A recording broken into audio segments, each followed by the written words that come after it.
If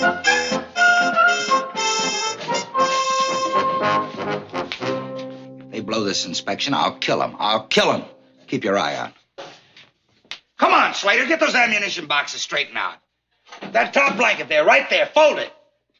Don't make so much dust, Pyle. Inspection party just leaving the barracks, heading this way. If you call that sweeping, there's an inch of dust under there. All right, secure from up there. Hey, Duke, help me move this, would you?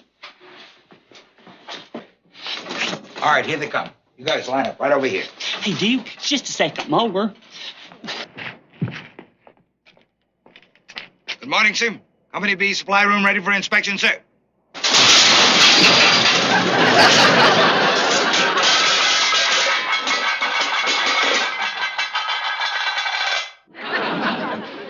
Attention!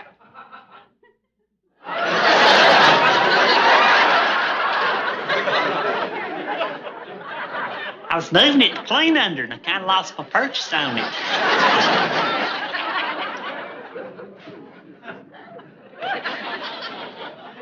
See you a minute, Sergeant. What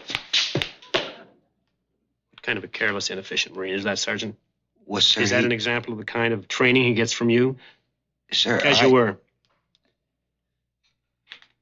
Take care of that, Sergeant. Aye, aye, sir.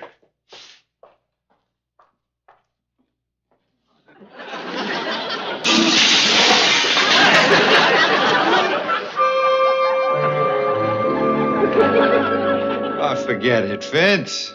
Just an accident. They happen. But why always to me? Why me? 16 years I put in, right? So here I am, a platoon sergeant. 3 up, 2 down, right? Big deal. This gives me the privilege of being stuck night and day with them left-footed, bird-brained foul-ups. And what I get out of it? Nothing but aggravation. Vince, it ain't that bad. What's to be my future? Another 16 years of more aggravation, more knuckleheads? Is this to be my destiny? Life among the savages? Look, Vince, it didn't really bother the captain. No, you didn't hear him chew me out. And why should it bother him, huh? He doesn't have to spend night and day with them clowns. He doesn't have to take the rap for their foul-ups. Not him, no. All he has to do is say, take care of it, Sergeant. Take care of it, Sergeant. And then he cuts out. This doesn't mean anything to him. He's an officer. That's the life, Nick. All right. So why don't you become an officer? Here it is for the bulletin board. Aptitude test will be given Tuesday at 0800. Open to all enlisted personnel interested in applying for the officers' training program.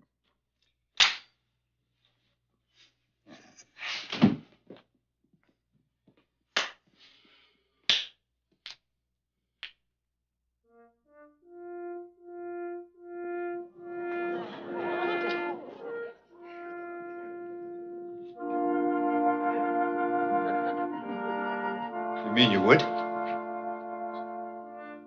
Why not? Vince. I put in my time. I done my bit. Let some other guy with the stripes take the beating. I'll be the officer.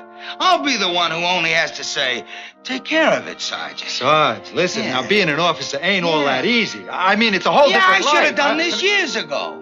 Now I'll get that bar on my shoulder, the passport to a better life. Then I can mingle amongst gentlemen, civilized human beings instead of that bunch of cockeyed clowns out there. It'll be a relief just to be with people who can talk English good.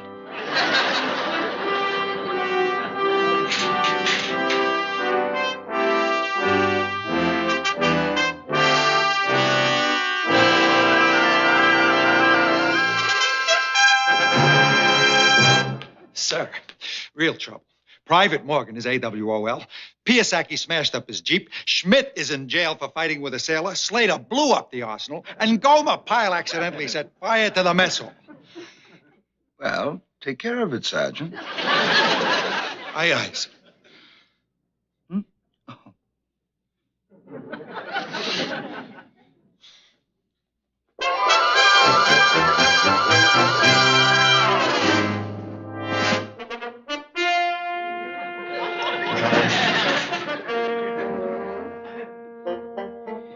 If you want want me, I'll be over signing up for that exam for the officer training program.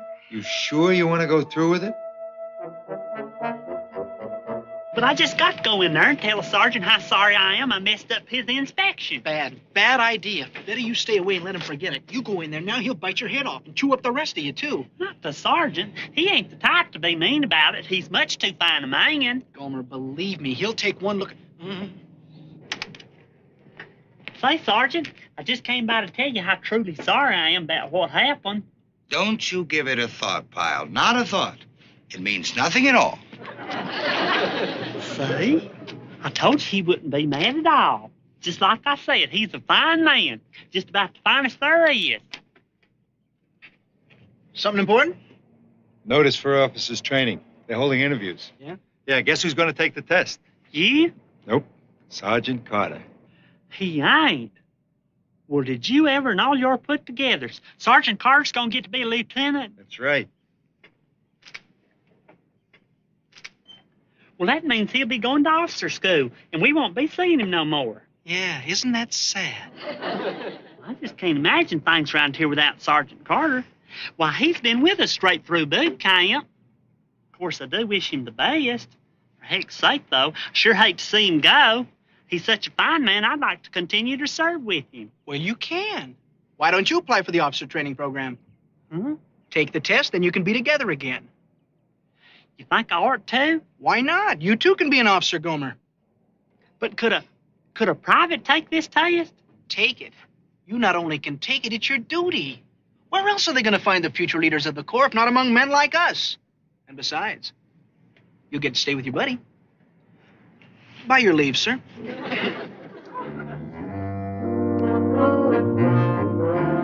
No, I mean it. Gomer, an officer? You mean he's taking the test for real? I was there when he was asking about it, but I didn't think it was serious. Believe it. Tadge, hut! Who we get attention for? Lieutenant Pyle. Huh? You're going to become a lieutenant, aren't you, sir? Oh, come on, Dick. All I What done are we was... standing around for? Let's make the lieutenant comfortable. Come over here, sir. Pillow, pillow, pillow. Have a seat, sir, right here. Oh, let me get those shoes, Lieutenant. Spot adjust there, sir. Shall I get your Jeep, drive you to the officers' club, sir? Yes, yes. His bars, his bars. Give the lieutenant his bars. And salute. Oh, come on, Dick.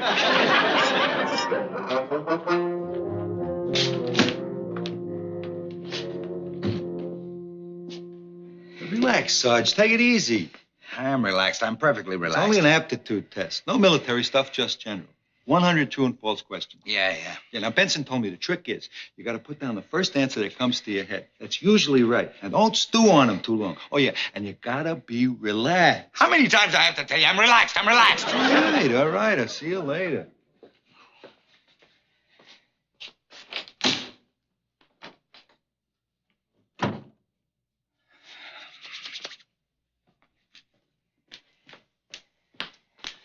Hey, Sergeant. What are you doing here? I'm planning on taking that there test. That test? To become an officer in the Marines? The United States Marines? I'm not stepping out of line, am I, Sergeant? Oh, no, not at all. You feel yourself officer material? Well, you just go right ahead. How long have you been in the Marines, Pyle? Almost 6 months. Oh, 6 months. Well, you should have no trouble at all. Well, I sure wish I was as calm as you are. Don't expect I know too many of the answers, so I guess I'll do mostly hunching. Hunching? Uh-huh.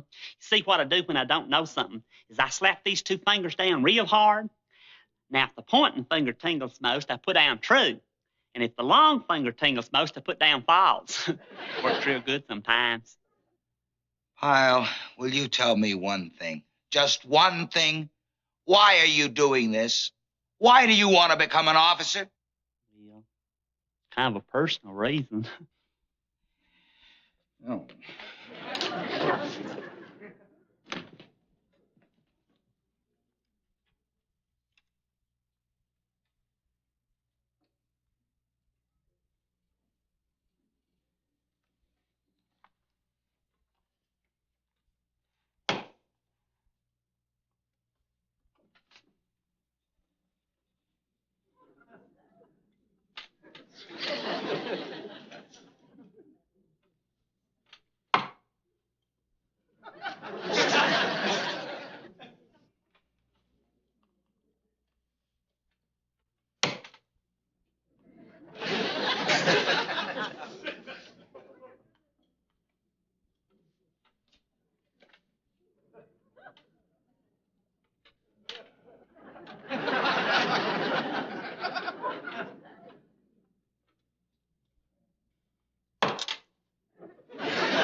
Well, what's taking so long? Make sure the phone's working. Hello, Corporal Cuccinelli speaking, sir. Yeah. Right. Uh-huh. Right. What? Oh, okay, let's have him. Well, what? Yeah. Yeah. Right. What? Oh, okay. Yeah. Thanks. Well. Well, they're taking the top 10 men, Sarge. Yeah, so who are the top 10 men? Who? 4 from Whipple's outfit made it. Yeah. And 2 from Sergeant Zaletsky's platoon. Yeah, that's 6. 3 from Company C. Yeah, it's 9. That means I did. No, Sarge. You're 11th on the list. I'm sorry. But look, most of those guys that made it, they're college boys.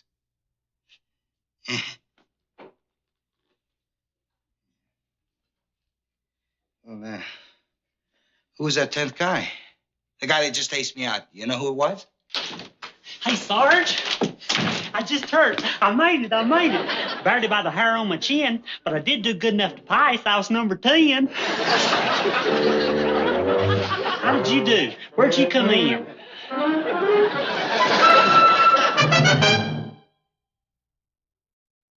Carter placed 11th. That means he's out. You mean Gomer passed and the sergeant didn't? Now lay off that Gomer stuff. He's practically Officer Candidate Pyle. And officer candidates are treated just like officers. You know that?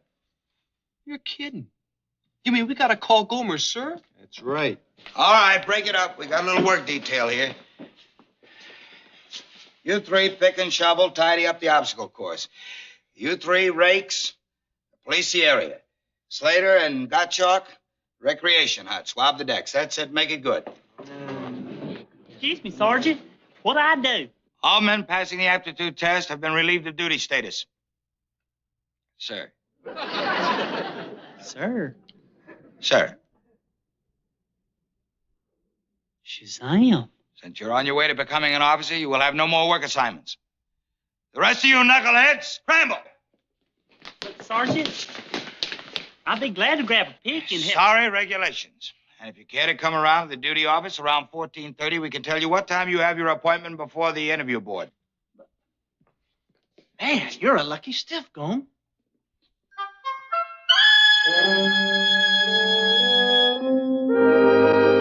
Oh, come on, Sarge.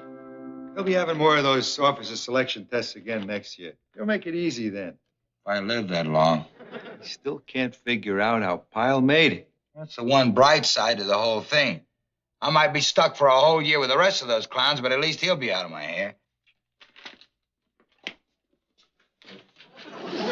I'm supposed to drop by. Your interview is scheduled for 1500. That's in half an hour, sir.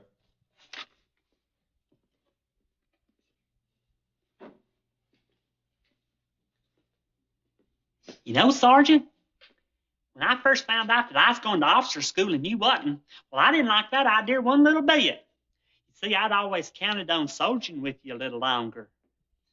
I never figured that this would backfire and split us up instead. Well, that's the way it is. It really bothered me, Sergeant, but it don't no more. Good.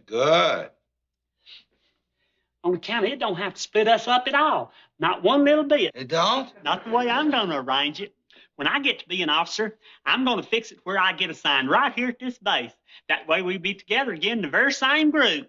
But you can't always choose where you're sent.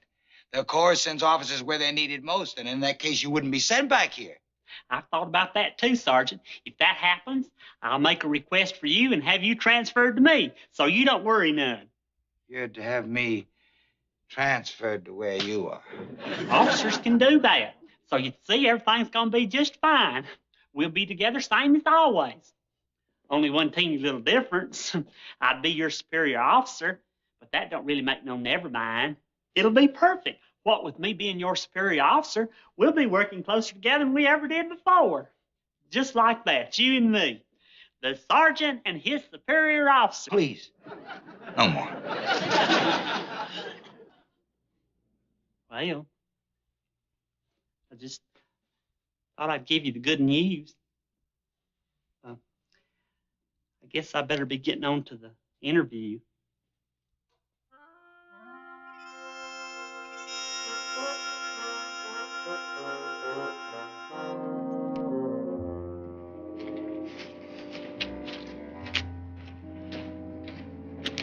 Is there something ailing the sergeant? Yeah, well, you ought to be able to figure that one out, sir. Afraid I don't follow you. Yeah, well, I'll give it to you straight. Think how you'd feel if you put in 16 years. Career, everything. And on your first try for officers training, you got beaten out by a private practically right out of boot camp. Golly, I never figured that. Sure. And if you hadn't taken the test, instead of being 11th, Carter would have been 10th. Then he'd have been on his way to officers training instead of me. Well, I never for 1 minute wanted to get in his way. Not Sergeant Carter, not after all he's done for me. Yeah, well, it's too late now, so forget it. You better be getting on over to your interview, sir.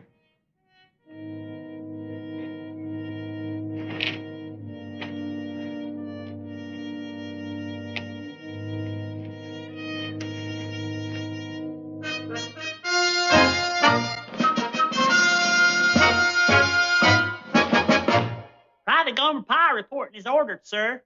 At ease, Pyle. Pyle, would you tell the board why you wish to become an officer? Sir? Would you tell the board why you wish to become an officer? Yes, sir. As a matter of fact, that is something I'd like to talk to you about. First off, Colonel, sir, I wanted to tell you, gentlemen, that I was just tickled pink that you'd give me this chance. But don't you think it'd be a sight better if you give it to somebody with 16 years, with career and everything, and 2 up and 3 down? I mean 3 up and 2 down. Private, you're not making yourself very clear. Sir, I was talking about Sergeant Carter. Well, what does Sergeant Carter have to do with this? Oh, just about everything. The reason I was going to officer school was on account of he was going to go too. Pyle, are you or are you not interested in becoming an officer? Sir, I think that the colonel would like the best man for the job, and since the sergeant taught me everything that I know, I think it'd be better if you took the teacher instead of the pupil. So, if it ain't against regulations, I'm going to step down and let the sergeant go instead of me. Why, with all he knows, he'd probably start right out as a colonel with no trouble at all.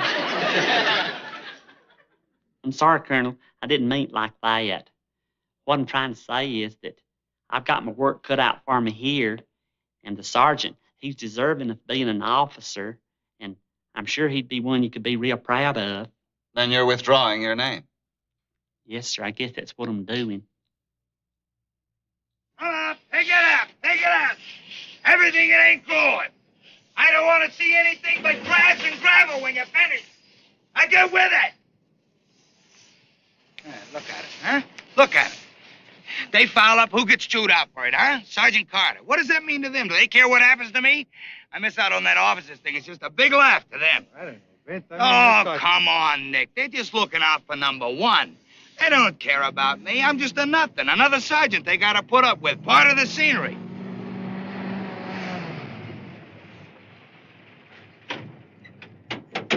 Sergeant Carter, you're to report to the Officer Selection Board for an interview immediately.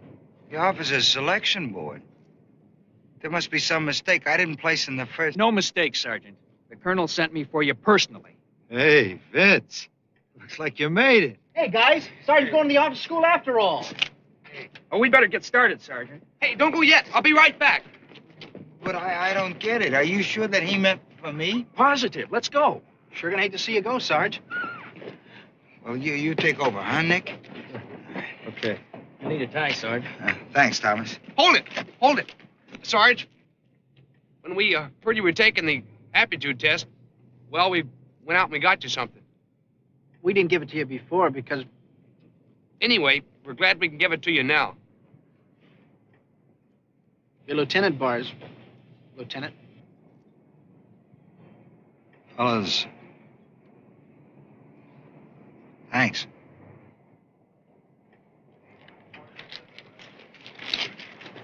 It looks like you got what you wanted, Vince. Passport to a new life, away from the knuckleheads. Crazy guys. What do they want to get me these for? The officers' club, Sarge. Sarge! Go get it. Good luck, Sarge. Good luck. Sergeant Carter reporting as ordered, sir. At ease. Well, Carter, we've had some pretty glowing recommendations about you. Beg pardon, sir? Private Pyle withdrew his name. That moves you up to the number 10 spot, making you eligible for officer training. He withdrew his name. And if you make half the officer he said you would, you'll have my job in 3 months. Does the colonel mean to say that Pyle stepped down so that I... Would you tell the board why you wish to become an officer?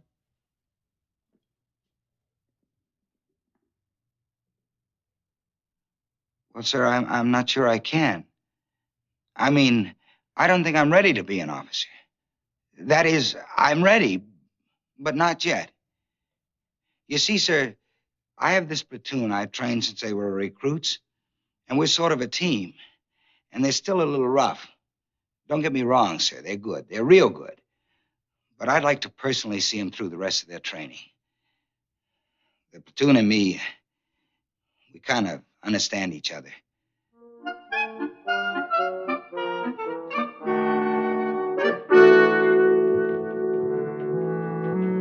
Hey, Pyle! Hey, Sarge, what happened?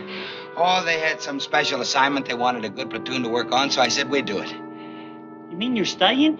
You ain't going to... You mean that officer thing? There's no time for that. Maybe next year. No hurry. You know I feel the same way. There ain't no hurry. Maybe next year. Yeah. You going back to barracks?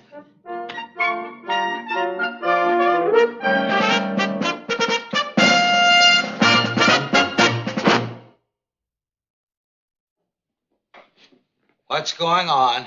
Sergeant, we'd like for you to settle an argument for us. How do you spell separate?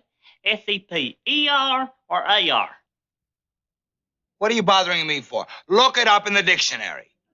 But you know, though, don't you? Huh? E-R, A-R. A-R. A-R? Absolutely. Here it is. Sarge is right. It's AR.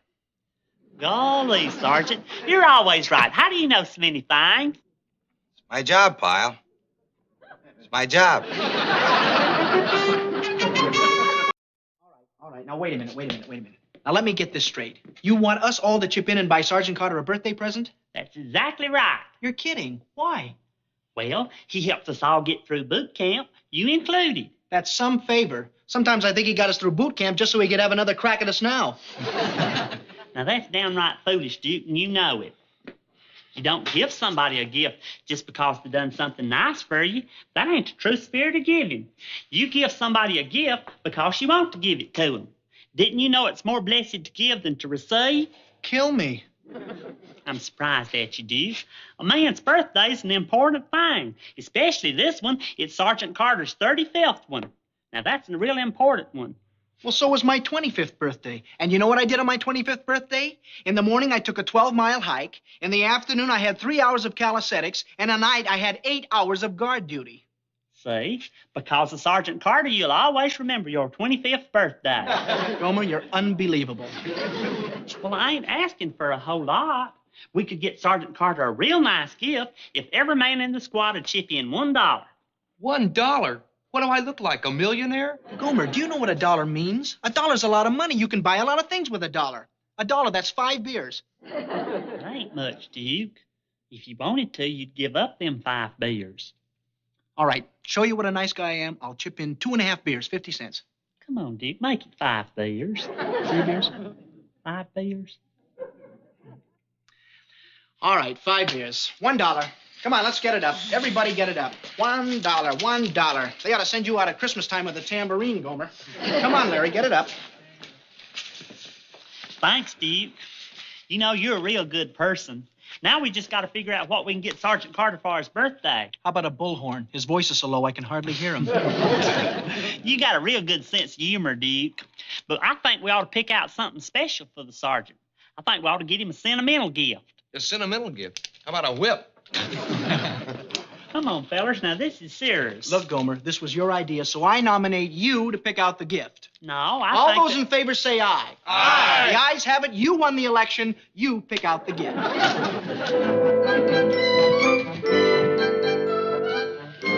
Good afternoon, Private. May I help you?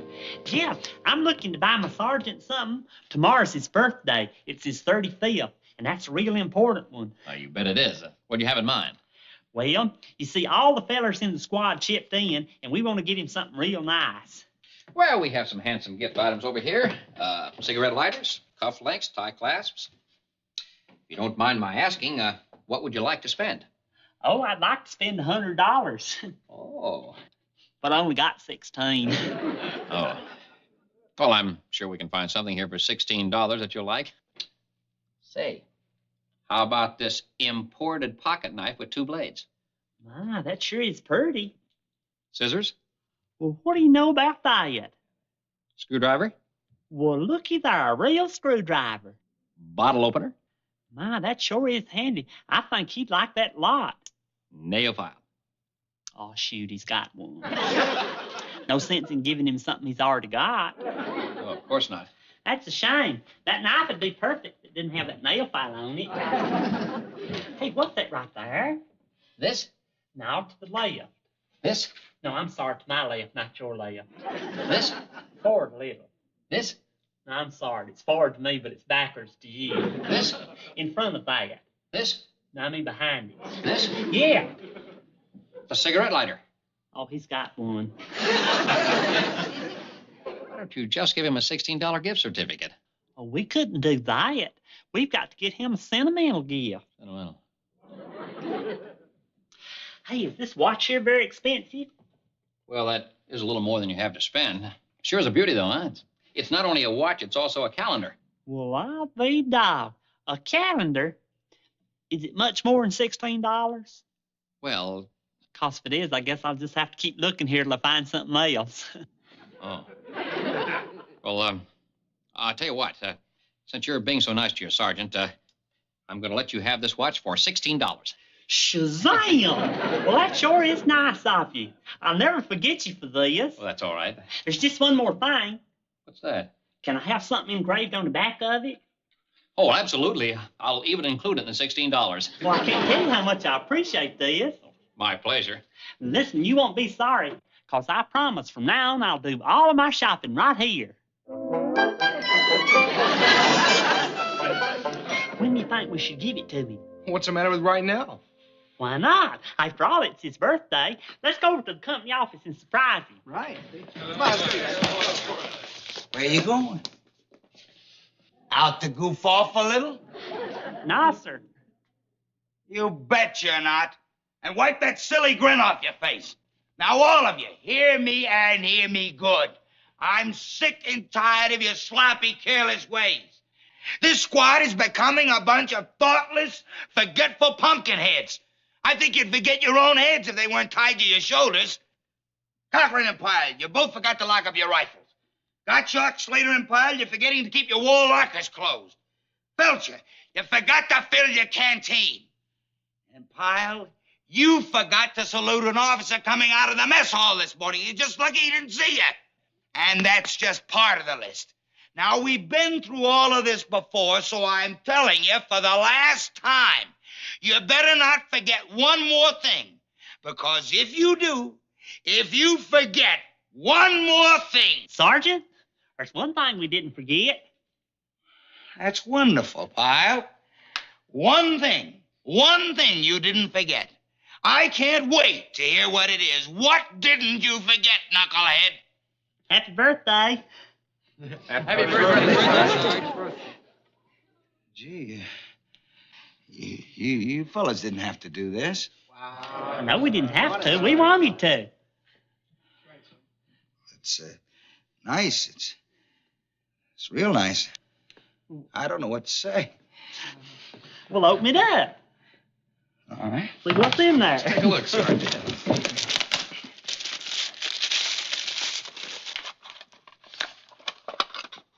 Hey, that's real nice.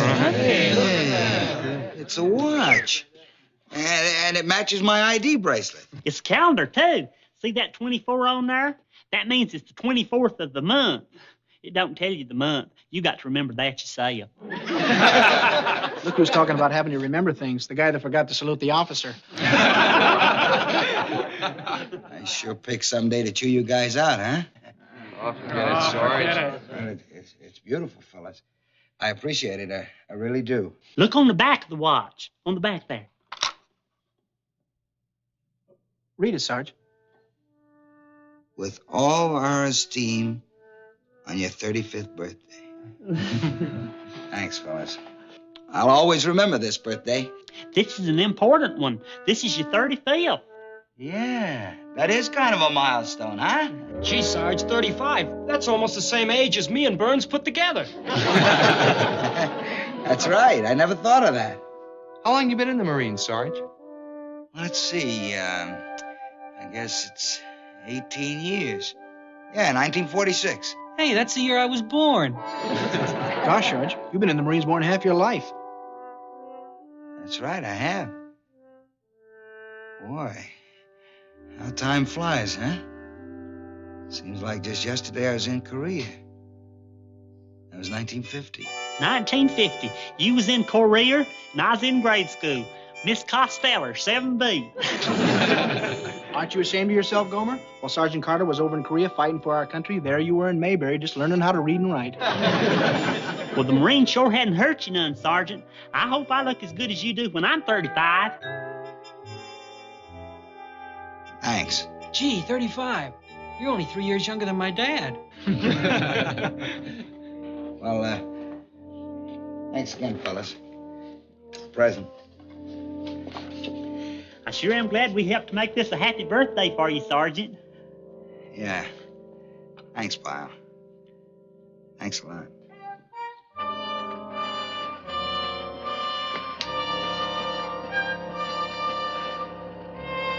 You know, Goom, I gotta hand it to you. You really got to the Sarge. He was really touched.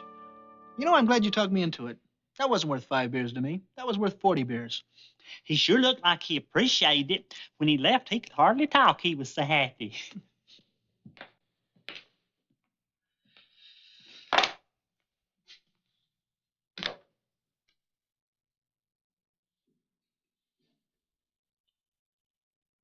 With all of our esteem on your 35th birthday. 35th birthday.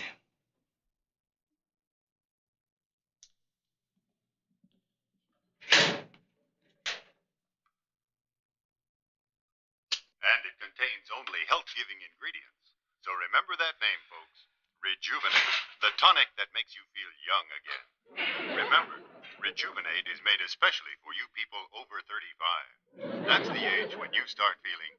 Experience and a good left hook will win for him. That's why I think the champ will retain his heavyweight championship in tonight's bout. Well, I have to disagree with you, Jerry. I think age is going to make the difference. The challenger's young and aggressive.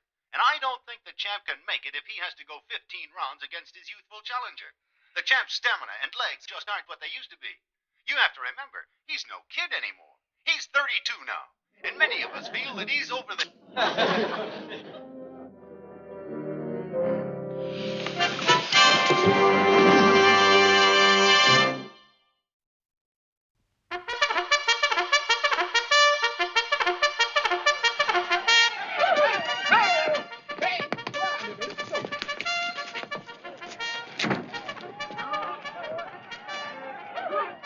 I wonder where Sergeant Carter is. He ain't never been late for Reveille before. Must have been out celebrating his birthday last night. I didn't hear the bugle. The windows closed. I guess that little extra sleep felt good, Sergeant, especially after your 35th birthday. What do you mean by that, Crack? Well, I didn't mean this no crack, Sergeant. We just thought maybe you was out celebrating last night. Don't play games with me, Pyle. I know what you're thinking. You think I'm getting old, right? No, Sergeant. Yeah, that's what you're all thinking, isn't it? Yeah, sure, I know. You were born the year I joined the Marines. And you were in kindergarten when I was fighting in Korea. Well, let me tell you all something. I can still run the whole lot of you into the ground any day of the week. And just to prove it, let's do some deep defense right now. Come on. All you have to do is as many as old Sergeant Carter. All right? Hands on hips. Put those hands down until I say place. Hands on hips. Place. Ready? Exercise. Hit. Hit. Hit. Hit. Hit. Hit. Hit. Don't touch me, Pyle. I'm all right. Please, Sergeant. I think I can help you. Please let me try. My back.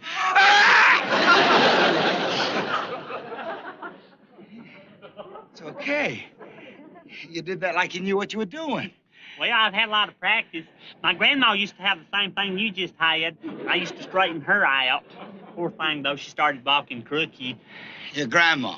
Uh-huh. It come to her in her twilight years. Get back in formation, Pyle. But you ought to rest, Pyle, Sergeant. That's what Grandma used to do after she had an attack like that. I said get back in formation. She'd put a mustard plaster on... Pyle! Now let's start again. Hands on hips. Hey! Ready? Exercise. Don't touch me, Pyle. Maybe you ought not do any more of them deep knee bends. I could go get some dry mustard. I'm for not the your mess, Sergeant. grandmother. Now, this is different. I'm perfectly all right. It's just an old war injury from Korea. It acts up now and then. But I better get over to sick bay just to play it safe. That's what I call a real smart idea. You go over to sick bay and play it safe. I'll be right back. What are you gawking at? Get busy policing up the area. All of you. Oh,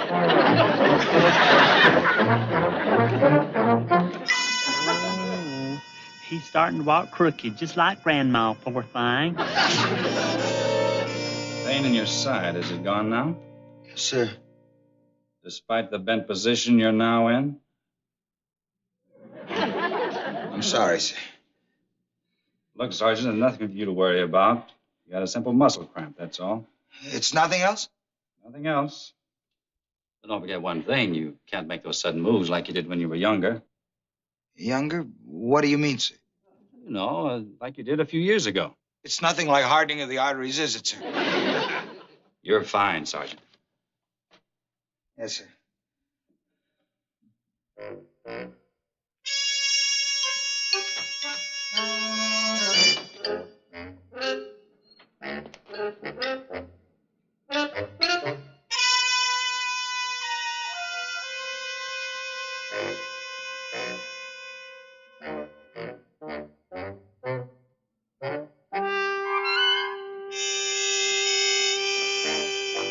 I don't understand, Private. Why are you so concerned about Sergeant Carter's back? Well, I apologize for taking up your time, sir, but Sergeant Carter's really got me worried, and the other fellers, too. It ain't only his back, he just hadn't been acting himself lately. He's been kind of moping around ever since the party.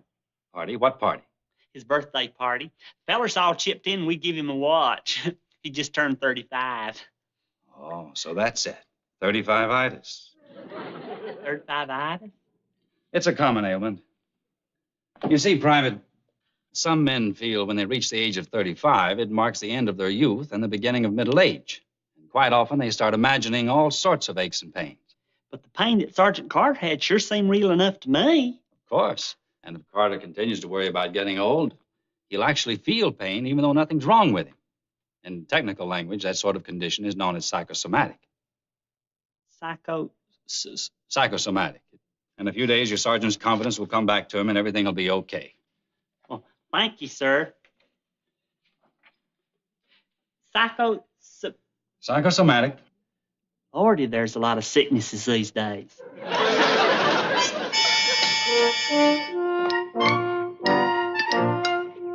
what's the matter with you kids? Those packs too heavy, huh?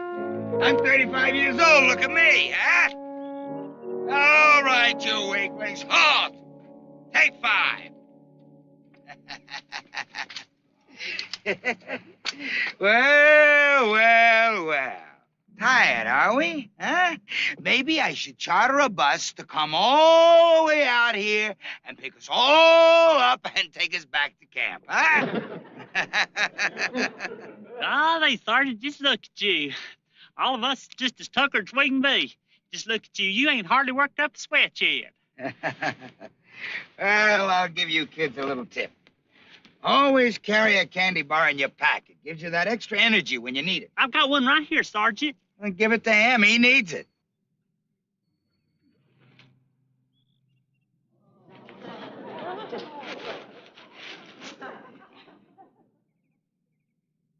Who did this? Who?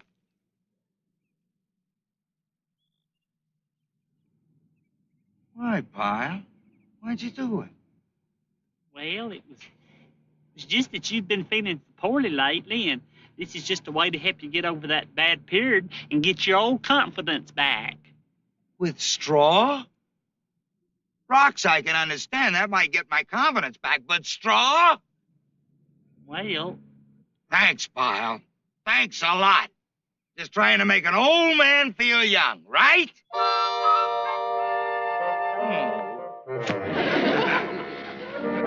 Come here. Hey, guys, wait till you hear this. What's up, dude? You won't believe it. We're losing Sergeant Carter. Sergeant Carter? Why? What happened? I don't believe it. Sergeant Carter, where would he go? He's asking to be transferred to a desk job. Golly, are you sure, Duke? Well, that's what Farley Obert said, and he ought to know. He's a clerk over at headquarters. Did he tell you why, Duke? Yeah, Carter thinks he's getting too old to be a duty sergeant, so instead he's going to be pushing a pencil. Well, all I gotta say is I feel sorry for the pencil. That's good, Larry. Hey, Gome. Larry says... Where'd he go? Don't you understand, Private? That was just the wrong thing to do. I didn't say you should make it easy for him.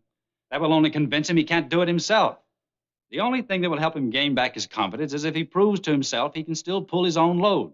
He has to find out he's a man who can carry his own weight. Then he'll get over his psychosemantics. Yes.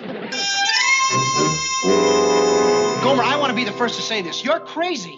Believe me, Duke, that's the word. And you want us to ask Sergeant Carter to take us on a hike? Uh-huh. I've already packed his pack here with rocks. Rocks? When he finds out he carried a pack this heavy, he'll be all over his psychosemantics. Is what? That's doctor talk. Now, come on, fellers. Y'all don't want Sergeant Carter to leave us now, do you? Well... What is this, a coffee clutch? I ain't transferred yet. Hey, Sergeant, we was just talking about you. My day is made. Since you're going to be leaving us, we thought it'd be real nice if you took us on sort of a going-away hike. Huh? We sure would appreciate it, wouldn't we, fellers? Yeah. See? You're kidding. You mean you want me to take you on a hike? You know, for sentimental reasons, something we could remember you by. Pyle, if anyone else but you said this, I'd swear they were pulling my leg. All right? It's a hike you want, it's a hike you'll get. Everybody fall out with full field packs. Come on, let's move. Come on, move it. I just knew you'd do it, Sergeant, so I went ahead and fixed your pack for you. Oh, no. We've been all through that, remember? Forget it. You guys wanted the hike. I'm just going along for the company. All right, fall out. Come on, move it. Gomer. Yeah, you and your great ideas.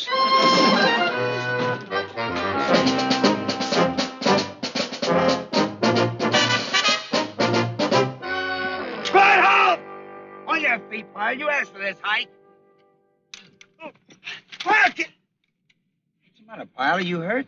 I twisted my ankle and it pains me something awful. Let me take a look at it. Oh! Looks all right to me. See if you can walk on it.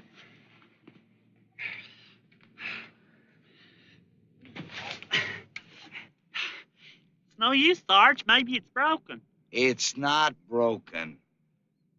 Now somebody's going to have to carry you all the way back to camp. Guess so. You're the one that's not wearing a pack.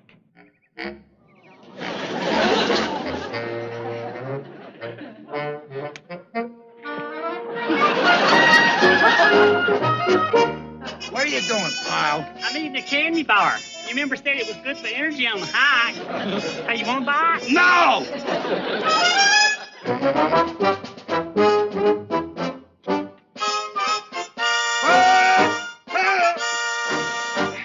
Hey! All right, the rest of you men fall out. Aye, sir. All right, come on, Pyle. I'll take you over to sick bay. Well, Sergeant, you see... What's wrong? Well, look, my foot seems a whole lot better. Look. I walk just fine. Truth is, it wasn't ever really that bad. Oh, I get it. That was a sentimental hike? You wanted to make a fool out of me? I carried you 5 miles for nothing? I ought to kill you for this, Pyle. Don't say for nothing, Sergeant. You carried me and look at you. You ain't even out of breath. You ain't even tired. See? You're strong. You're just as strong as you always was. And you thought you couldn't carry your own weight.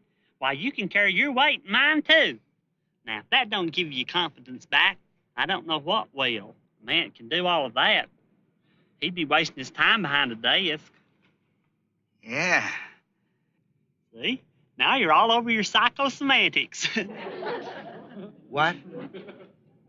Nothing. Just welcome back. Thanks, pal.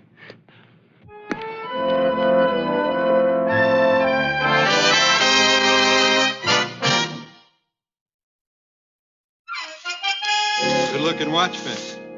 Sure was nice of the guys. Yeah. Yeah, you know, I remember when I was a kid. Things were so tough that I didn't get a birthday present till I was 11 years old. My family had it rough, too. I was born right in the middle of it.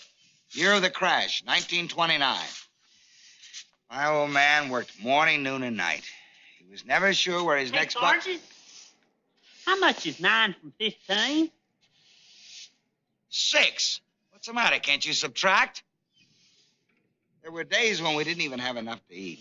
2 from 5 is 3. Hey, Sergeant, do you know something? You ain't 35, you're 36. How about that? And all the time you thought you was 35, you're really 36. I'll rate that area. Come on, move.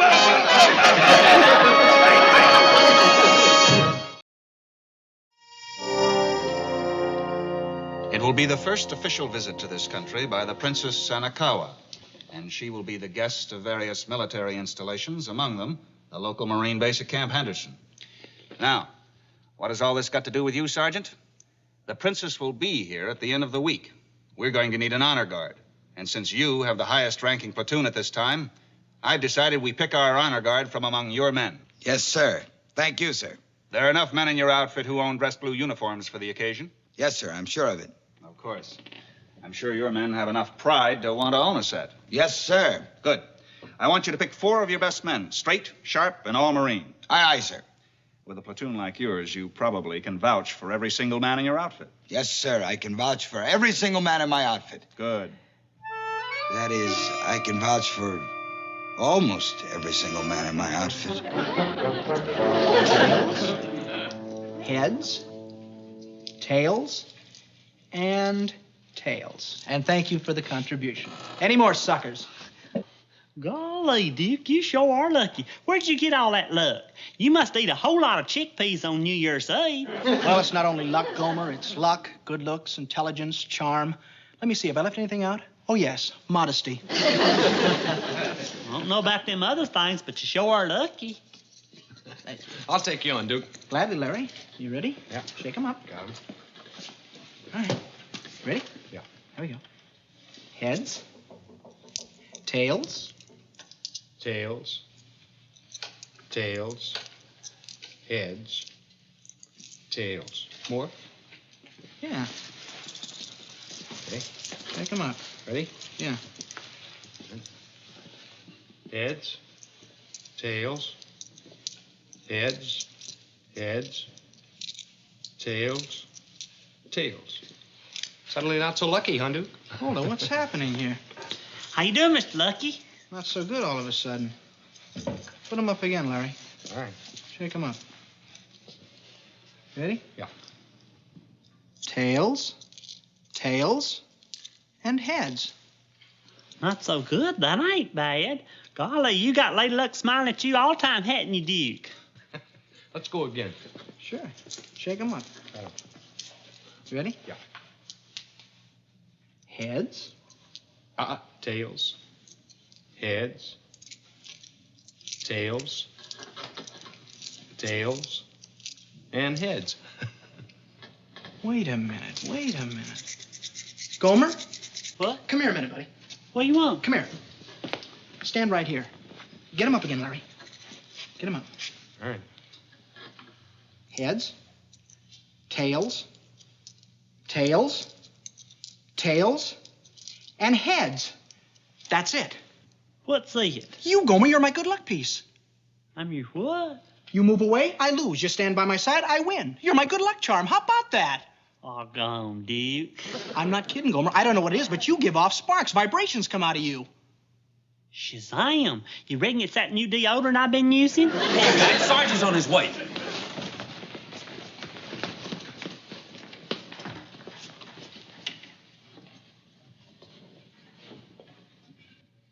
Sure. I don't know what it is, but there's a peculiar atmosphere in here. Could be me, Sergeant. We was just talking about it. Forget it. All right, listen up. Now, battalion headquarters wants an honor guard to meet a special guest this week. How many of you jokers have got dress blues? Hands.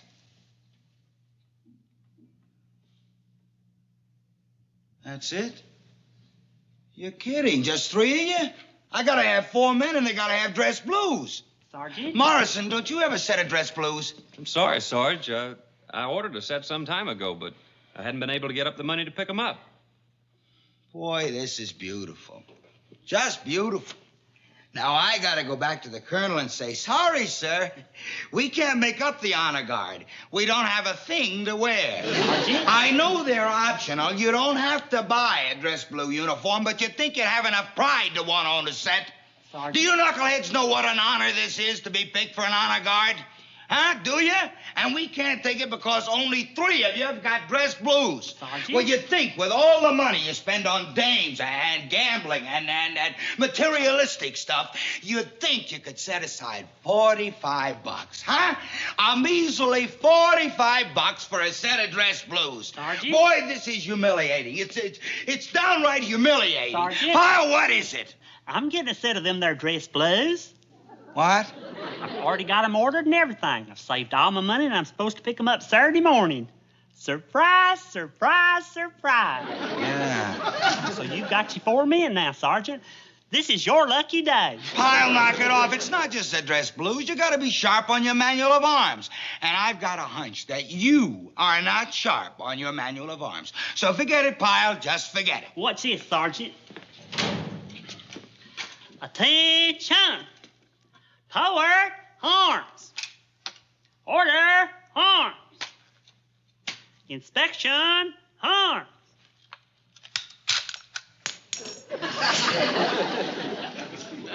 I was just cleaning it, Sergeant. That won't happen again. I guarantee you that. Don't you worry about a thing, Sergeant. It's gonna be all right. Honestly, you sure you can't get that set of dress blues? I'm sure, Sarge. I'm broke. Well, can't you get some money somewhere? Can't you put your hands on $45? I sure doubt it. No. Ooh. What cost is that? Sarge, you're gonna wear yourself out. Relax. Relax. Relax, he says. There's a princess coming to this base on Saturday, and meeting her will be an honor guard, including one Private Gomer Pyle, who's liable to pull the bolt out of his rifle or drop it altogether. He might even walk up to her and say, hi, ma'am, hi, y'all. Gomer says, hey, relax. So tell him he can't be in it. What's the big problem? The problem is I promised the colonel 4 men all wearing dress blues. He's the only other guy with a uniform, so I may have to use him. Oh, you don't want to do that? I do not.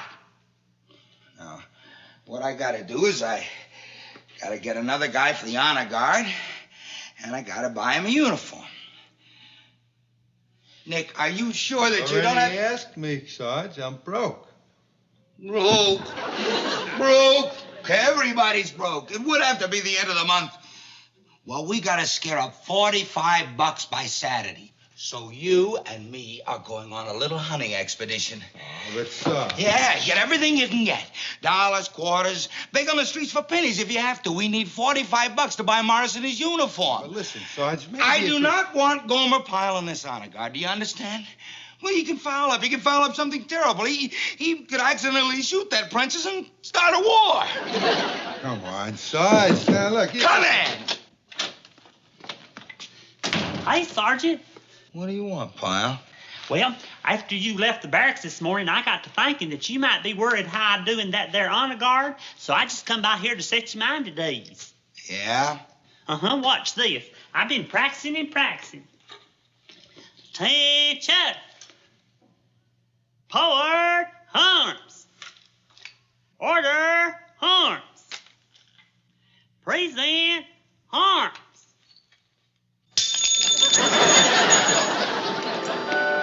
I'll keep practicing. How that happened? It's never happened before. Sorry, Sergeant.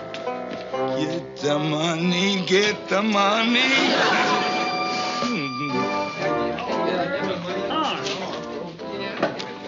Come on, Gomer, why won't you?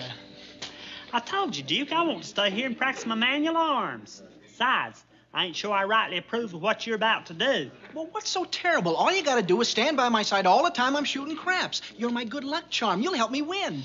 Well, I don't think I approve. Winning's from gambling's ill-gotten gains. Come on, Gome. I can't, Duke. Besides, there's this princess that's coming to visit all the way from the old country. And I want to look real good in that there honor guard. Watch this. Oh. Attention. Right shoulder, arm. Right face. Sorry, Duke. I'm truly sorry. It's all right, Gome. Golly, did I hurt you? Not as much as you hurt me if you don't come in town with me. Gosh, I feel as if I owe it to you now. Will you, please, huh? Well... Attaboy, Gomer, you're a real buddy. Well, I want to get back in time to practice some more. Oh, you will. I don't want to stay out too late. We won't. I don't rightly approve. I know. Ill-gotten gains. Right, and ill-gotten gains. The point is 6. 5, the point is 6. The shooter wants 6. 4, the shooter wants 6. Coming for 3. 7 out the line. Next shooter. Hand me those devil's bones and stand back. Be good to me, little ivory babies. Oh, I almost forgot. My good luck charm, fellas. All right. What are you shooting? Shoot the 20. $20. You faded. Let them roll. 5. 5 is the number. Little Phoebe, keep me loose. Come on, 3. Catch a deuce. 5 right. The line. Shall we all go for another ride, fellas? What are you shooting this Yeah, time? all go. Shoot the works. Shoot 40. You faded. Just a little insurance.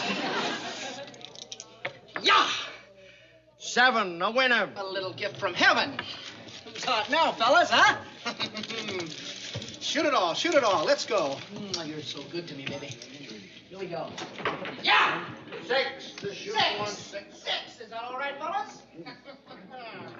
Here we go. Yeah! 5, the shooter wants 6. Is it 5? 6 is the number. The shooter wants 6. Come on, 6. 7 and out. No. Next shooter. Gomer, what happened? Where'd you go? Well, I got bored over there just watching, so I come over here and was practicing my manual arms. That's great. You know what happened while you were here practicing? I lost everything. You didn't. I did, Gomer. I blew the whole roll. You were supposed to stick by me, bring me luck. Well, I'm sorry, Duke. A lot of good that does me. You got any money? Well, yeah, but How much you got, Gomer? Well, I got $45. Let me have it, will you, Gomer? Please, let me have it. Well, I couldn't do that, Duke. That's the money from a dress blues, and I'm supposed to pick them up in the morning. I'll double it. I guarantee it. I'll win you enough to buy 2 sets of dress blues. Well, I don't know, Duke. Come on, Gomer. It's the least you can do. You walked away and broke the spell. Well... You admit you walked away and broke the spell, don't you? I was winning all the time you were standing there. The minute you walked away, boom, I lost. Well... Come on, Gomer. It's a sure thing. You're my lucky partner. Well, what makes you so sure you're going to win? How can I lose with Lucky Boy by my side? Well... Come on, Gomer. I'm not sure I rightly approve of this. Ill-gotten gains is what it is. That's my dress blues money. Well, watch it grow, Lucky Boy. Now stick by me this time. Come on, Gomer. 9 is the number. The shooter wants 9. 7 away. Next shooter. And we got a fresh young shooter. What are you shooting, kid?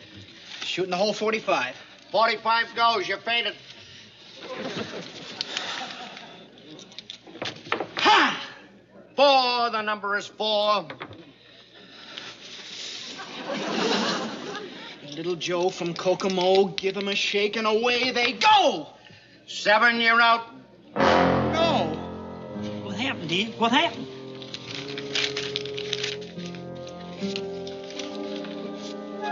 Money from my dress blues. It's gone.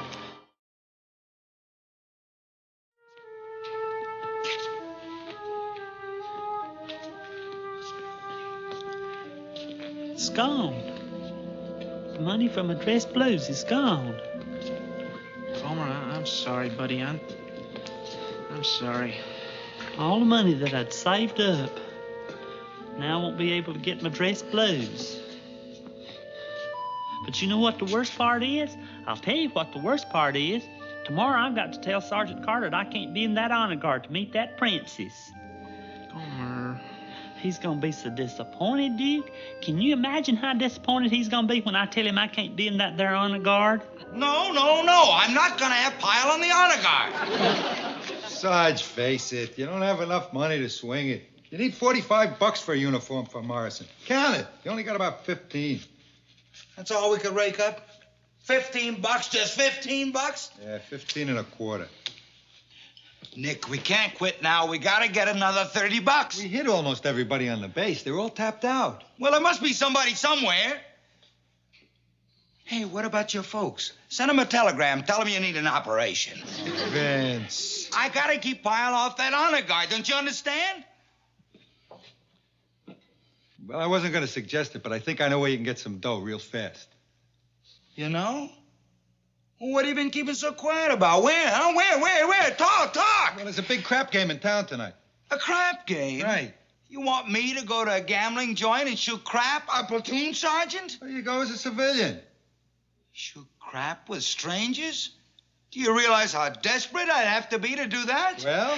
I'm pretty desperate. Where's the game? Fine, the shooter wants 8. Come on, baby, be there. Perhaps 12, the shooter wants 8. Okay, buddy. Take it easy, Fatso. You in a rush? Look, who are you calling Fatso? You, Banjo Eyes. You want to make something out of it? Why, you Oh, the big bad civilian here is going to hit me. I'm scared. All right, come on, shoot him. 7 away. Next shooter. All right, have fun, civilian. Dad give you the car tonight? Shoot the bundle. How much is the bundle? $15.25. Okay, you're faded. Come on, guys. Come on. Boom! 7. Winner. Let's see. How much is that? That's $30.50, huh? All right, how much are you shooting now? I'll shoot $14.50. Okay, you're faded. Come on, dice. Boom! E11. Pass! What do you shoot this time? Nothing. I got all I need. Thanks a lot, fellas. Well, so long, sport. Now you can buy that erector set. 42, 43, 44, 45. Exactly enough for one set of dress blues. Did you tell Morrison I have a little present for him? Yeah, he'll be here as soon as he gets off a work detail. Well, Nick, this ought to be a lesson to you. For a while there, we thought we were going to be stuck with Pyle and the honor guard. But fate had other plans. It's always darkest before the dawn. Every cloud has a silver lining, and hope springs eternal in the human breast. You know what I mean? Uh-huh. You got bailed out by a crap game. Now comes the most satisfying part. What's that? Telling Pyle he's not going to be in the honor guard. For a while there, I was stuck. I had no choice. But now, because of I do have a choice, and I'm going to tell him. He's going to be disappointed. Well, as they say on the playgrounds, tough noogies. Hard-hearted man, Vince. That's right. I got a hard heart and a hard head to match. You want me to take a chance and have Pyle goof up an official visit? Well, I don't. So I'm going over there right now and tell him, Pyle, you're out. O-U-T. Out. Come in. Well, Pyle, I was just on my way over to see you. Can I talk to you a minute, Sergeant? Well, sure. First, you talk to me, then I will talk to you. Go. I don't quite know how to tell you this, but 'cause you ain't gonna like hearing it no better than I like telling it. Well, let's hear it.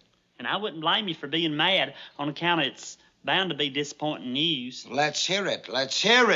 Fact is, I was gonna sit down and write you a letter just so's I wouldn't have to face you. Pyle! Well, here it is, and I hope you'll forgive me for it.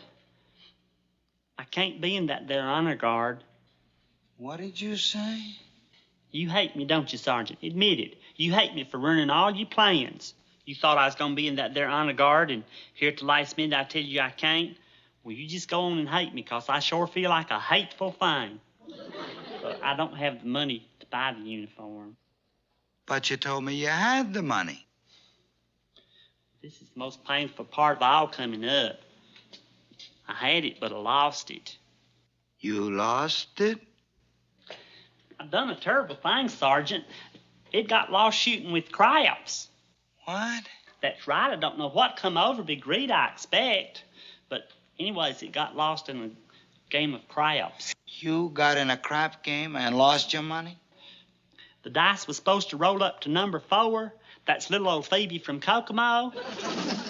That's crap talk.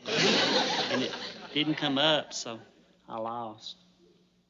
Pyle, you mean you took the money that you had saved up for your dress blues and you blew it in a crap game? Is that what you're saying? I don't mind so much about me, Sergeant, but you. What are you going to do for the 4th man for that honor guard? You was counting on me. What's going to happen now? Well, I'll think of something. And I was doing real good, too, Sergeant. You'd been real proud of me.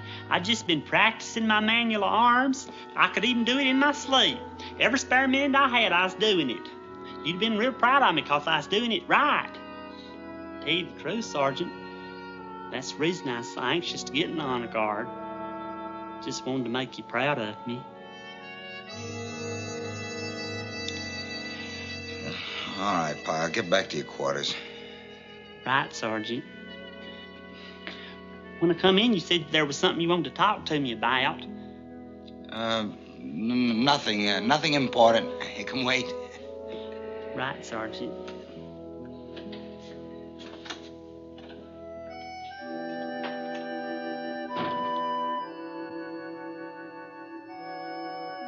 Well, you don't kick a guy when he's down. I didn't say anything.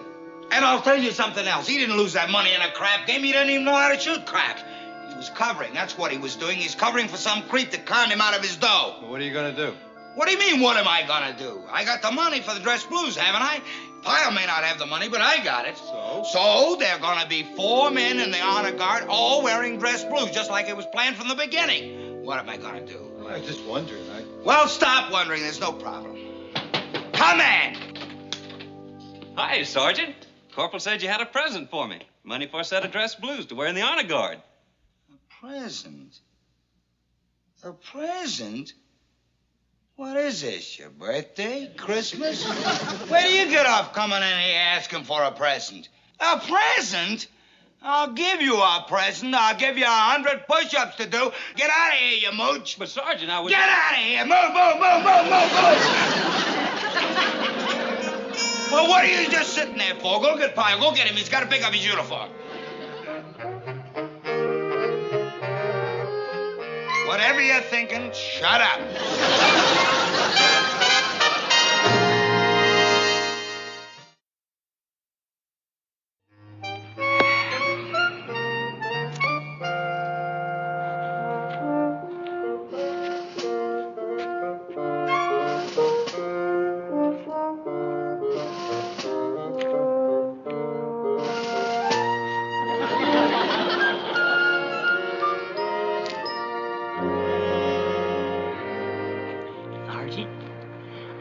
Never forget what a nice thing it is she done for me, lending me the money so I could get my uniform. It's okay, Pyle.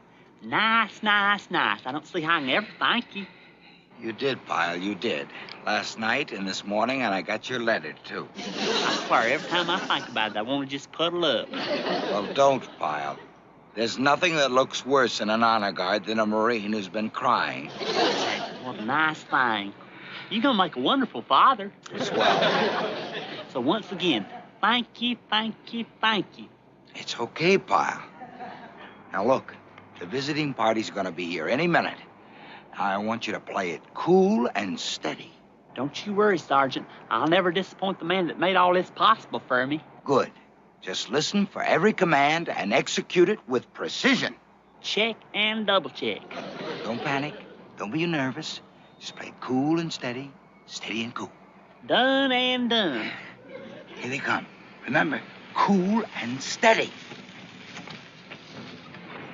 Detail! Hey!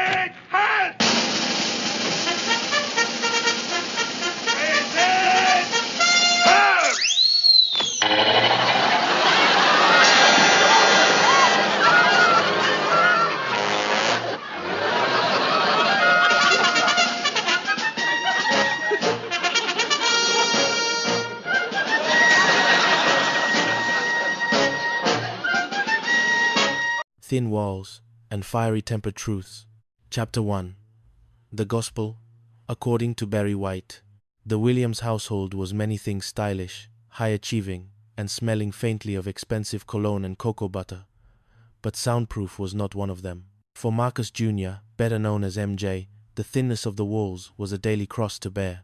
He sat at the kitchen island, poking at his scrambled eggs with a look of profound psychological exhaustion. Across from him, his father, Marcus Williams, a man who looked like he had been carved out of granite and dipped in success, was trying to maintain a cool dad facade. "I didn't want to hear it," MJ muttered, his voice dropping into a register of pure judgment. "But I kinda wanted to hear it. Like, you shouldn't have been listening, but you couldn't help it." Marcus raised an eyebrow, sipping his juice. "Listening to what, son? The singing, Dad? The Larry White songs?" Marcus choked slightly. "You know," MJ sighed, rolling his eyes, "the old fat dude with the real deep voice. I love you, baby. I love you, baby, baby." "It's Barry White, MJ," Marcus corrected, though a small, victorious smirk played at the corners of his mouth. "Oh, there was singing. And when Larry or Barry starts playing, I know exactly what's happening upstairs. Then y'all come down here smiling and giggling like you just won the lottery. It's embarrassing." The singing was the universal sign that the latest world war between Marcus and his wife, Angela, had reached a temporary ceasefire. In the Williams house, peace didn't come through quiet reflection. It came through high-volume R&B and a lot of bass. But today, the giggling was absent. Angela Williams descended the stairs like a storm cloud wrapped in silk. Her hair was perfect, her makeup was flawless, and her eyes were narrowed into slits of pure, unadulterated suspicion. "How was your night?" Marcus asked tentatively. "Good," she snapped. Her tone suggested that good was actually a synonym for, "I am currently planning your funeral in my head." "Where's Mom?" MJ asked, though she was standing right there. "She's coming down," Angela said, referring to herself in the third person, which was never a good sign. The air in the kitchen was thick with the residue of a scandal. A woman named Sabrina Murphy had claimed she had Marcus's baby. In a fit of justified rage, Angela had already burned Marcus's car and a significant portion of his designer wardrobe. "Slept late," Marcus noted, trying to bridge the gap. "That's a good sign. It means we're at least sleeping in the same room," MJ whispered to his father. "Did y'all make up?" "Well, son," Marcus sighed. "That's a no." MJ grabbed his lunch and stood up. "Look, Dad, you're talking to me like I'm a kid. But when that Terry Pendergrass starts playing—" "Teddy Pendergrass," Marcus corrected again. "Him too. When the music starts and the giggling follows, I know the drill. But today, it's quiet. Too quiet. I'm going to school. The bus is here. Good luck, pup. You're gonna need it." As the door slammed behind MJ, Marcus turned to Angela. "Baby, I've been thinking all night long." "That explains all that smoke coming out of your ears," Angela retorted. "Babe, I'm serious. I'm telling the truth. I didn't sleep with that woman. I don't have a secret child." Angela stared at him for a long beat. The fire in her eyes flickered, then softened. "I've decided to trust you," she said suddenly. "I believe you did not sleep with this woman." "Usalate, uzisalate, usalate, usalate, usalate, usalate, usalate, usalate, usalate, usalate, usalate, usalate, usalate. And I'm gonna let it go." Marcus felt like a man who had just been granted a stay of execution. "If I didn't have to go to work, I'd soundproof that room right now and show you just how much I appreciate you." 3 times, Angela whispered with a sly grin. "That's how we made MJ." But, as Marcus left, Angela's smile vanished. She pulled out a slip of paper with an address on it. "Trust," she muttered to the empty kitchen, "but verify. And if I find out he's lying, I'm burning the house down next." Chapter 2. The Salon and the Contractor. Lady Andy's salon was the nerve center of the neighborhood's gossip. It was a place where hair was laid, spirits were lifted, and reputations were dismantled with surgical precision. Angela walked in to find her best friends, Jennifer and Leslie, already in the thick of things. Jennifer, a woman whose personality was as large as her hair, was currently fanning herself. "Girl," Jennifer shouted. "I told her to go with you. I told her you were ready." Leslie, the more grounded of the trio, shook her head. The bid was a little high. "Angela." She decided to scale back. "The work will be done right," a deep, smooth voice interrupted. Tariq, the contractor hired for the salon's expansion, stepped into the light. He was rugged, handsome, and carried a level of confidence that made most women in the room stop breathing for a second. Angela froze. She looked at Tariq, then looked away, her face turning a shade of red that had nothing to do with her blush. "You can start working right now, baby," Jennifer chirped, eyeing Tariq like he was a 5-course meal. "Shut up, Jennifer," Angela snapped. "Tariq, just do the job. No offense, but I want it done professional." Tariq smiled, a knowing glint in his eye. "I understand that, Angela. I'll keep it professional. Even though it's been 14 years since that one-night stand in college. I can't believe you don't even remember me." The salon went silent. You could have heard a bobby pin drop. "I would never forget you, Daddy," Jennifer whispered loudly. "Just do the job, Tariq," Angela hissed, retreating to her office. Jennifer leaned over to Leslie. "How does she not remember him? He looks like he was sculpted by the gods themselves." "She remembers," Leslie said, nodding. "She told me she remembers. But she's happily married now, mostly, when she's not burning Marcus's clothes." "Honey," Jennifer sighed, watching Tariq lift a heavy beam. "That is the kind of man you make a fool of yourself for." "Angela's happy with Marcus?" "Not lately. That whole Sabrina Murphy mess is World War III. I told Marcus I trust him," Angela said, reappearing. "I told him I believe him." Jennifer burst out laughing.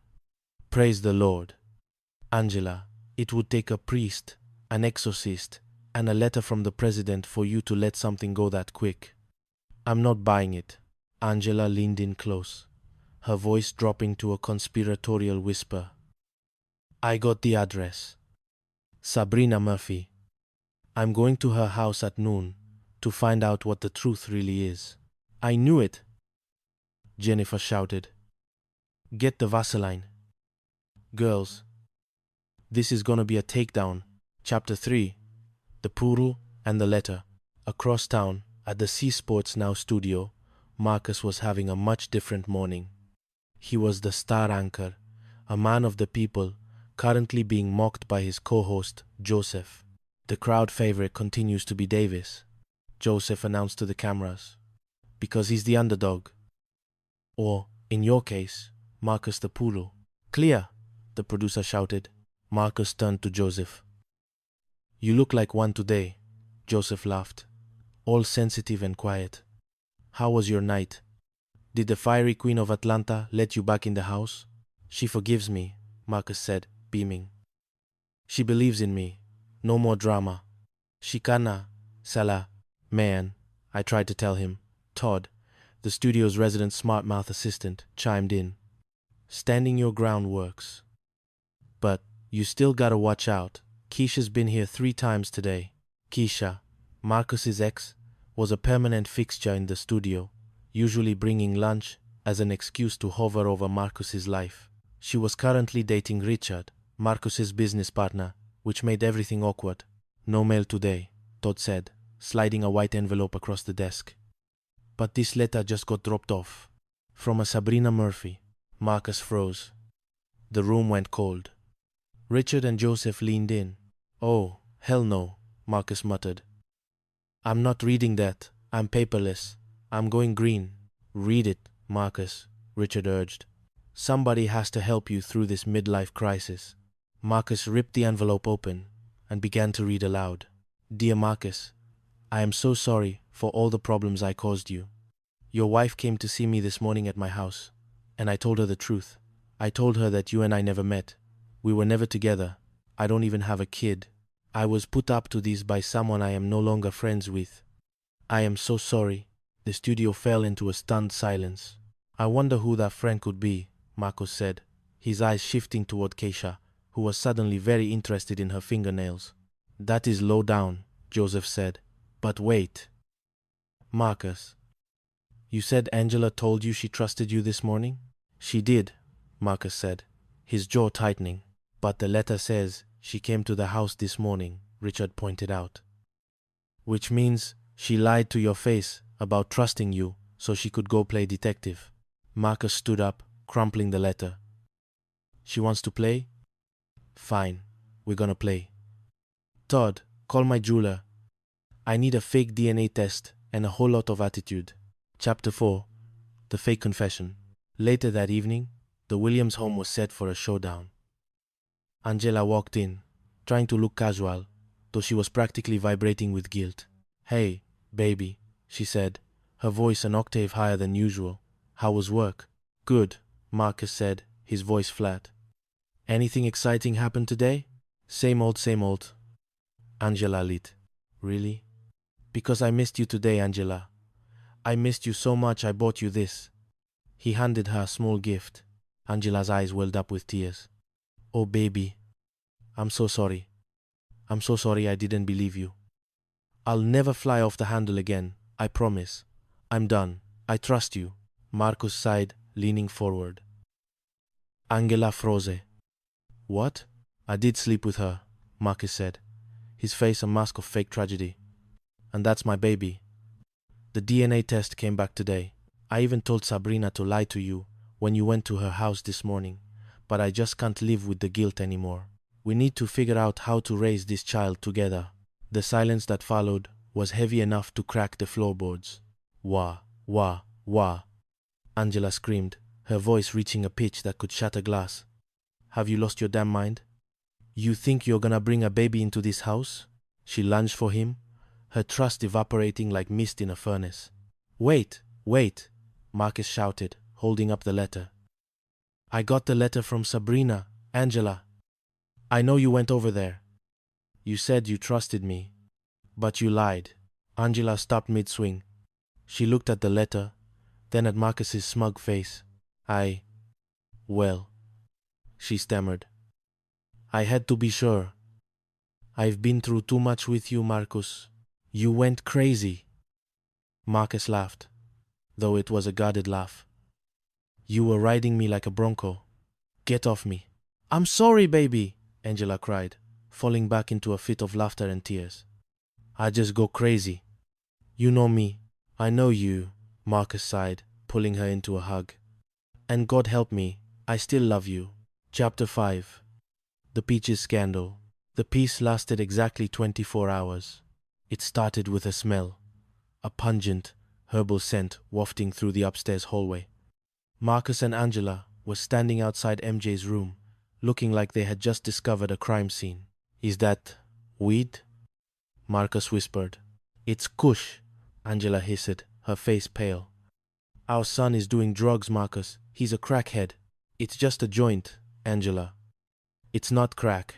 It's the gateway drug, Angela shouted, her imagination already sprinting toward a dark future. Next thing you know, he'll be living on a street corner with no teeth, just like my Uncle Harold. They call him Peaches now because he's got no teeth and he's always scratching. I will not have my son be called Peaches. Angela, calm down. I will not calm down. All that money we spent on his braces, wasted. He's gonna be out there scratching for a rock, Marcus. We need an intervention. We need the police. We need a priest. Marcus tried to intervene, but Angela was already in interrogation mode. When MJ came home, she didn't even let him take off his backpack. You're high, she screamed at the bewildered 13-year-old. Mama, I got an A on my test. MJ shouted back. What are you talking about? The Mary Jane, MJ. We found the joint in the hallway. Are you bawling? Are you flying, high as a kite? I don't smoke, Mama. Liar. Marcus joined in, though more out of a sense of duty than actual belief. Go to your room, MJ. Don't come out until you're ready to tell the truth. MJ retreated, muttering about calling child welfare services. It wasn't until later that evening that the truth emerged. Miss V, the family's beloved but sharp-tongued housekeeper, was seen sitting in the kitchen, looking unusually relaxed. Miss V? Marcus asked. Are you okay? I'm fine. she said, her eyes a little glassy. Miss V, MJ said, coming downstairs. The doctors prescribed it for you, right? Tell them. Angela gasped.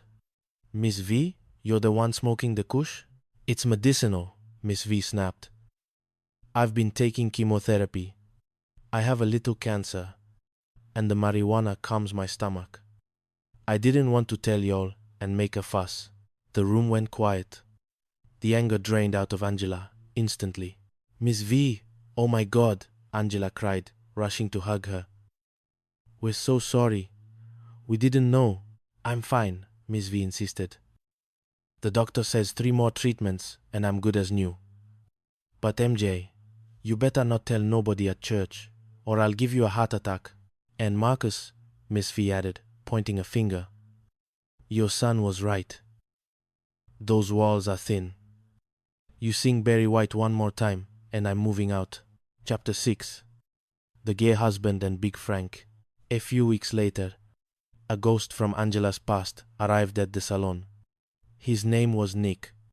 He was tall, impeccably dressed, and possessed a jawline that could cut diamonds.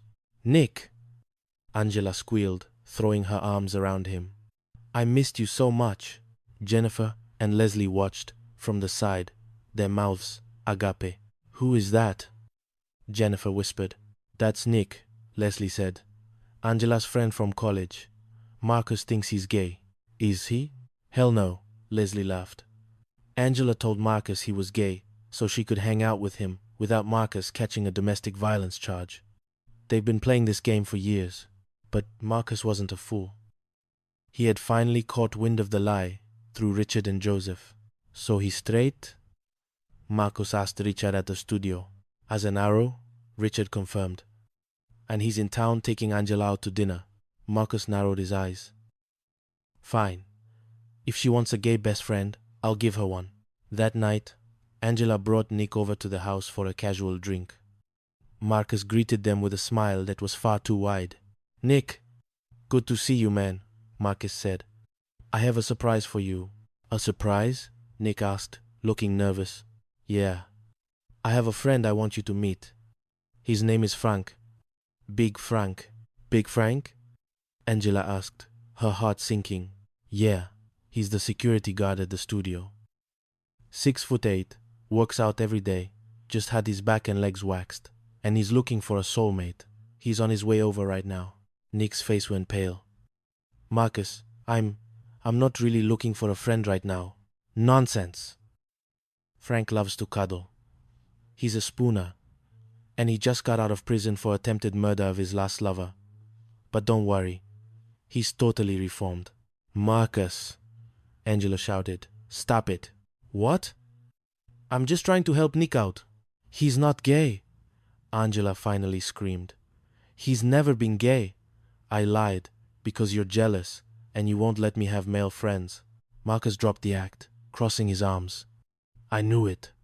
And for the record, Nick, if you ever touch my wife, Big Frank won't be a joke anymore. Nick took the hint. I think I have a flight to catch. Nice seeing you, Angela. Marcus. You're a terrifying man. Chapter 7. The Proposal Disaster. The season of drama culminated in a double-date dinner that would go down in history.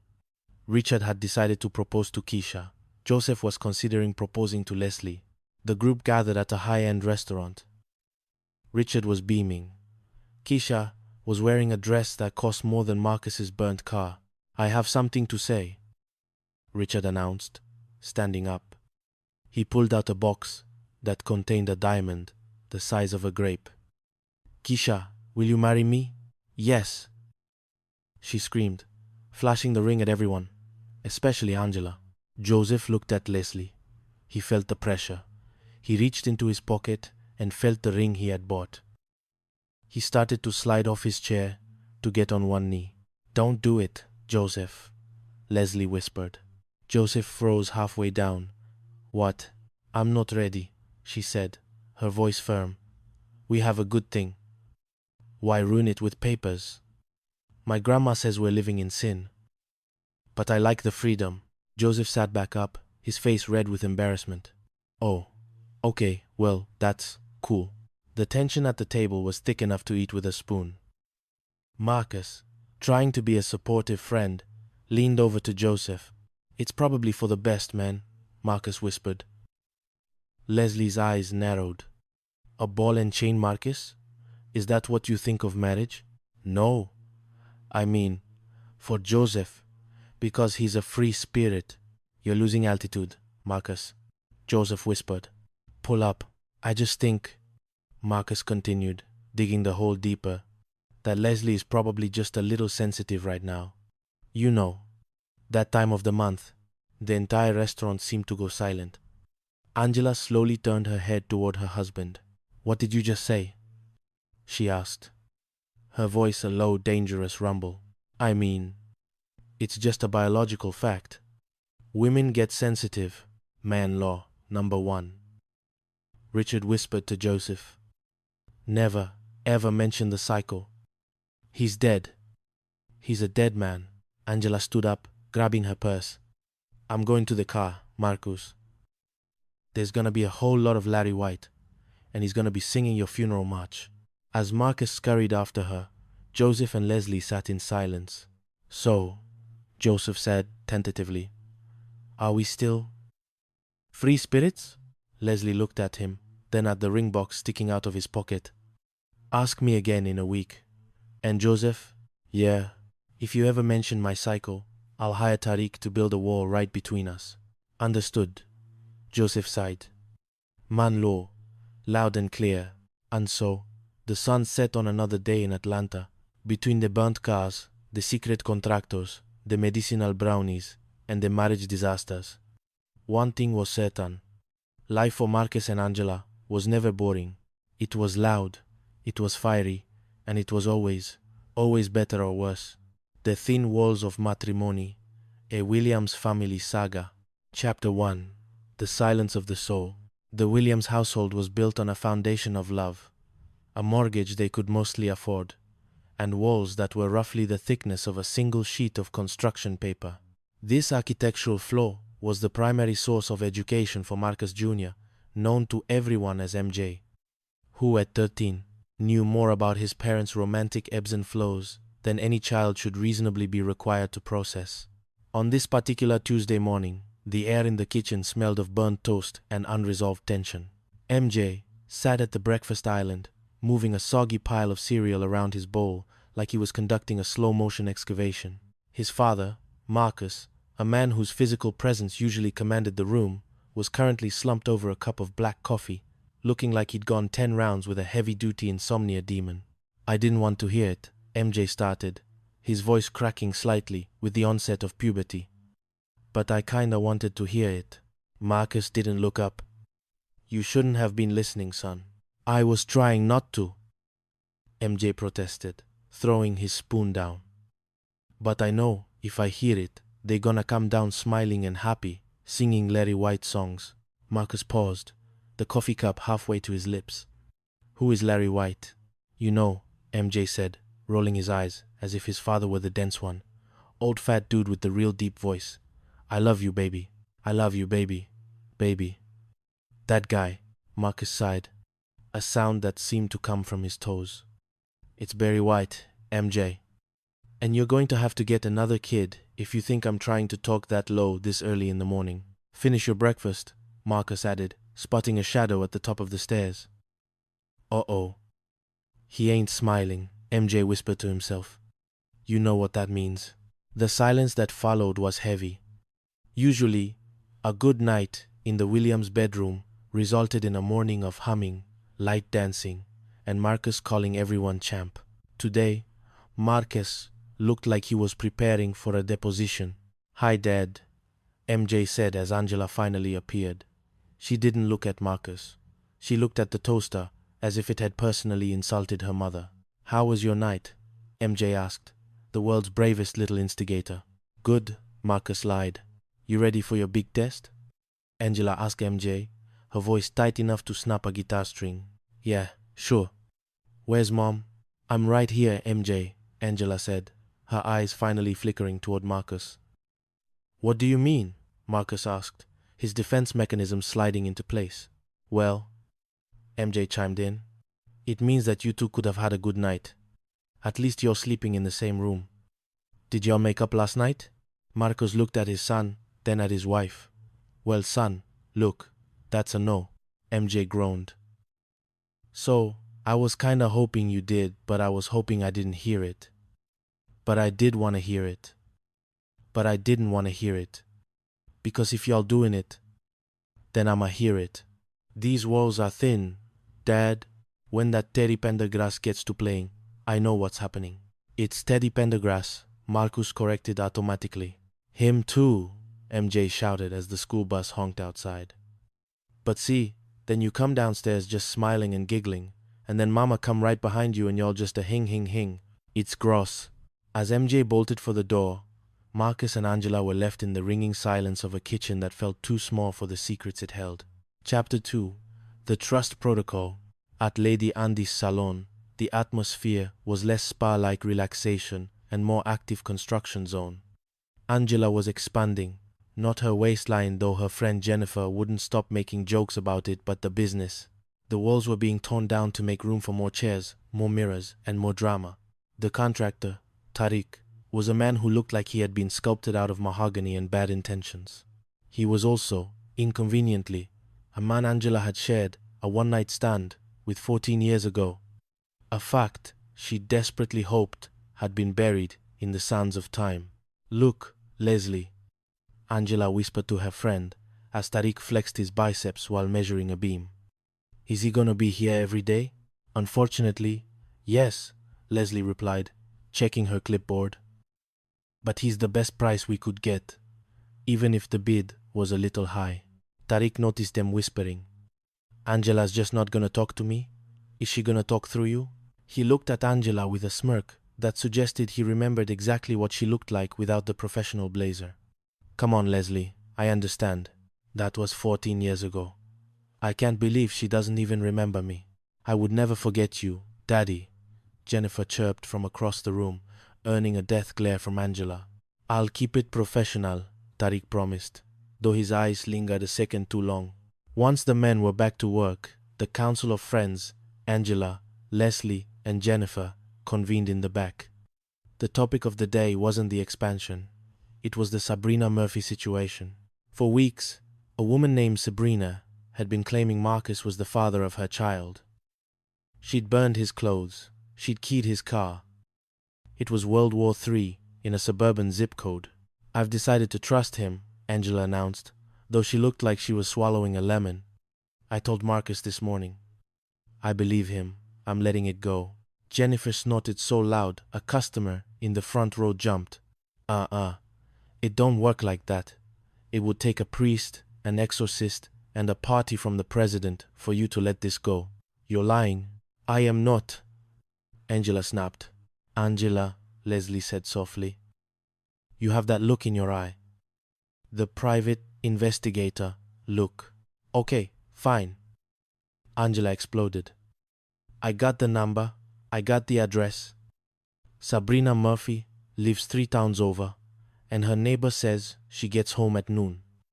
I'm going over there to put this to bed. I knew it, Jennifer yelled.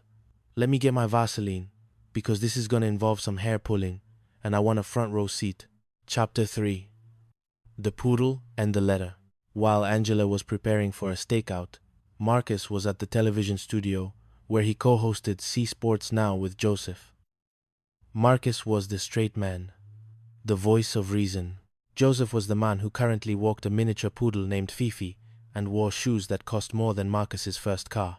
The crowd favorite continues to be Davis, Joseph said into the camera, because he's the underdog. In your case, Marcus, the poodle. And we're clear, the director shouted. Marcus rubbed his face. Man, why do you have that dog here? You're 6'4", walking a toy poodle. It looks like you're carrying a furry remote control. Fifi provides female energy, Marcus, Joseph defended. Just then, Richard, their business partner, and a man whose romantic life was a revolving door of bad decisions, walked in with Keisha. Keisha was Marcus's ex-wife. Her presence in the studio was a constant reminder of Marcus's past failures, usually wrapped in a tight dress and a cloud of expensive perfume. Brought you some lunch, baby, Keisha said, spoon-feeding Richard as if he were a giant, bearded infant. This is messed up, Todd, the studio assistant whispered to Marcus. She's your ex, and they're just flaunting it. It's gross. Todd, go get the mail, Marcus snapped. A few minutes later, Todd returned, looking pale. No mail, but this letter just got dropped off for you. From Sabrina Murphy. The room went silent. Marcus stared at the envelope. It felt heavy, like it contained a bomb. He didn't want to read it. He wanted to throw it into the sun, but Richard and Joseph were leaning in, their curiosity outweighing their loyalty. Read it, man, Joseph urged. Somebody has to help you deal with your midlife crisis. Marcus tore it open. Dear Marcus, I am so sorry for all the problems I caused you. Your wife came to see me this morning at my house, and I told her the truth. I told her that you and I never met, that I was put up to this by a friend I'm no longer talking to. I don't even have a kid. Marcus let out a breath he felt like he'd been holding for a month. She knows. Angela went to see her. And she knows I was telling the truth, but the relief was quickly replaced by a cold, prickly sensation. Wait a minute. Angela told me this morning that she trusted me. She looked me in the eye and said she believed me, and then she drove straight to this woman's house? True, Joseph nodded. That is a breach of the I trust you protocol. I'm gonna let it go, Marcus said, a devious glint appearing in his eyes. But not before I make a point. A very loud, very dramatic point. Chapter 4. The Fake Confession. That evening, the Williams house was staged for a romantic dinner. Angela had gone all out. She had cooked, which was her first mistake, as Miss V often reminded her that her cooking had the qualities of a top chef from a prison. She was wearing her best "I'm sorry I doubted you" dress. Marcus walked in, looking somber. Hey, babe, Angela said, her voice dripping with artificial sweetness. How was work? Same old, Marcus replied. He looked at the candles. What's all this? I just missed you, she said, leaning in for a kiss. And I'm so sorry, Marcus. I'm sorry I didn't believe you. I'm sorry I burned your car and your clothes. I promise I will never fly off the handle again. I'm done. I trust you. Marcus took a seat, his face a mask of tragic realization. Baby, that makes me feel good. Because I have to tell you something. I lied. Angela froze. What? I did sleep with her, Marcus said, his voice trembling with fake emotion. And that is my baby. The DNA test came back today. I even told her to lie to you if you ever came by. But I can't live with the guilt anymore. We need to figure out how to raise this child together. The silence that followed was absolute. Then, the explosion. Have you lost your damn mind? Angela screamed, knocking a wine glass across the table. You think you're gonna come into this house and tell me that? I don't care what I just said about trusting you. You did what? Marcus didn't move. He just reached into his pocket and pulled out the letter from Sabrina Murphy. He laid it on the table. Angela stopped mid-sentence. She looked at the letter. She looked at Marcus. Oh, she whispered. Yeah, Marcus said, leaning back. Oh, you went to her house, Angela. You lied to me about trusting me. And then you fell for the oldest trick in the book because you were so ready to believe I was a dog. Angela didn't apologize immediately. Instead, she did what Angela did best. She doubled down on the drama. Well, I had to be sure. And you lied about the lie. That's worse. Get off me, Angela. Marcus laughed as she tried to tackle him onto the sofa in a mix of fury and relief. I'm going to keep riding you, she yelled. I'm not letting this go. Chapter 5. Peaches and the Path to Perdition. The peace in the Williams house lasted approximately 48 hours. It was shattered by a small, hand-rolled object Marcus found in the upstairs hallway. Angela, Marcus said, holding the object between two fingers as if it were a dead mouse. Look at this. Angela squinted. What is that? A tiny burrito? Tout some, Ofanda. Tout some. It's a joint, Angela. a marijuana cigarette, and I found it outside MJ's room. Angela's reaction was instantaneous and cinematic. She gasped, clutched her heart, and began pacing the kitchen. Our son is a drug dealer? A kingpin? I refused to have a crackhead as a child. Marcus, I did not raise a baby to be a crackhead. It's not crack, Angela. It's weed. It's the gateway drug, she wailed. Next thing you know, he'll be doing anything for a rock. He'll be living on the street corner with no teeth, just scratching and scratching, like my Uncle Harold. Oh God, they call him Peaches now, Marcus. I don't want MJ to be called Peaches. Will you please calm down? Marcus pleaded. I'll talk to him. When MJ came home from school, he was in a great mood. Daddy, what's cracking? I'm flying high as a kite today, Angela shrieked. He admitted it. He's high right now. I got an A on my test. Mom, MJ said, looking at her like she'd grown a second head. What are you watching? Is that a movie about a kid on drugs? Why is that guy's teeth falling out? That's Junior just won't say no, Marcus said, holding up a DVD from the library. Son, we found this in the hall. He showed him the joint. MJ's face went blank. That ain't mine. Don't lie to me, MJ, Marcus shouted, his own temper finally flaring. Go to your room. Don't come down until you're ready to tell the truth. But Dad, as MJ stomped upstairs, muttering about calling Child Protective Services, Miss V, the housekeeper, walked in. She looked tired. She'd been minding her business in the laundry room, but she'd heard every word. Later that afternoon, MJ snuck downstairs. Miss V, you gotta help me. My parents think I'm Peaches.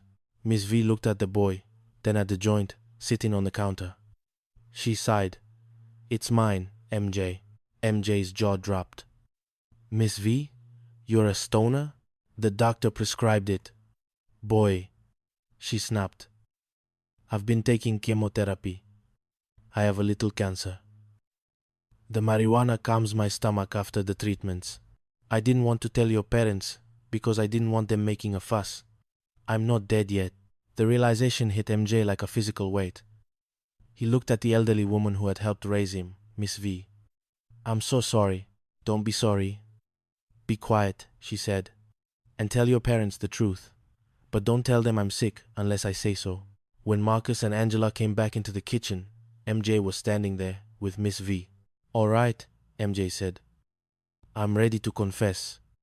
That joint, it belongs to Miss V. So, I will accept my apologies in the form of cash, check, or a Bentley. Don't you lie on this woman, Angela yelled. It's mine, Miss V said firmly. She looked at Marcus and Angela, her eyes softening. I have cancer. I'm okay. The doctors caught it early. But it's mine. The atmosphere in the room shifted instantly. The anger evaporated, replaced by a profound, sobering love. Angela pulled Miss V into a hug, weeping. Marcus stood by, his hand on MJ's shoulder. We love you, Miss V. Marcus said. I love you all too, she whispered. Now, get out of my kitchen. And MJ? My joint was bigger than that one. Don't let them find the small ones. Chapter 6. The Gay Best Friend Paradox. Life at the salon was never quiet.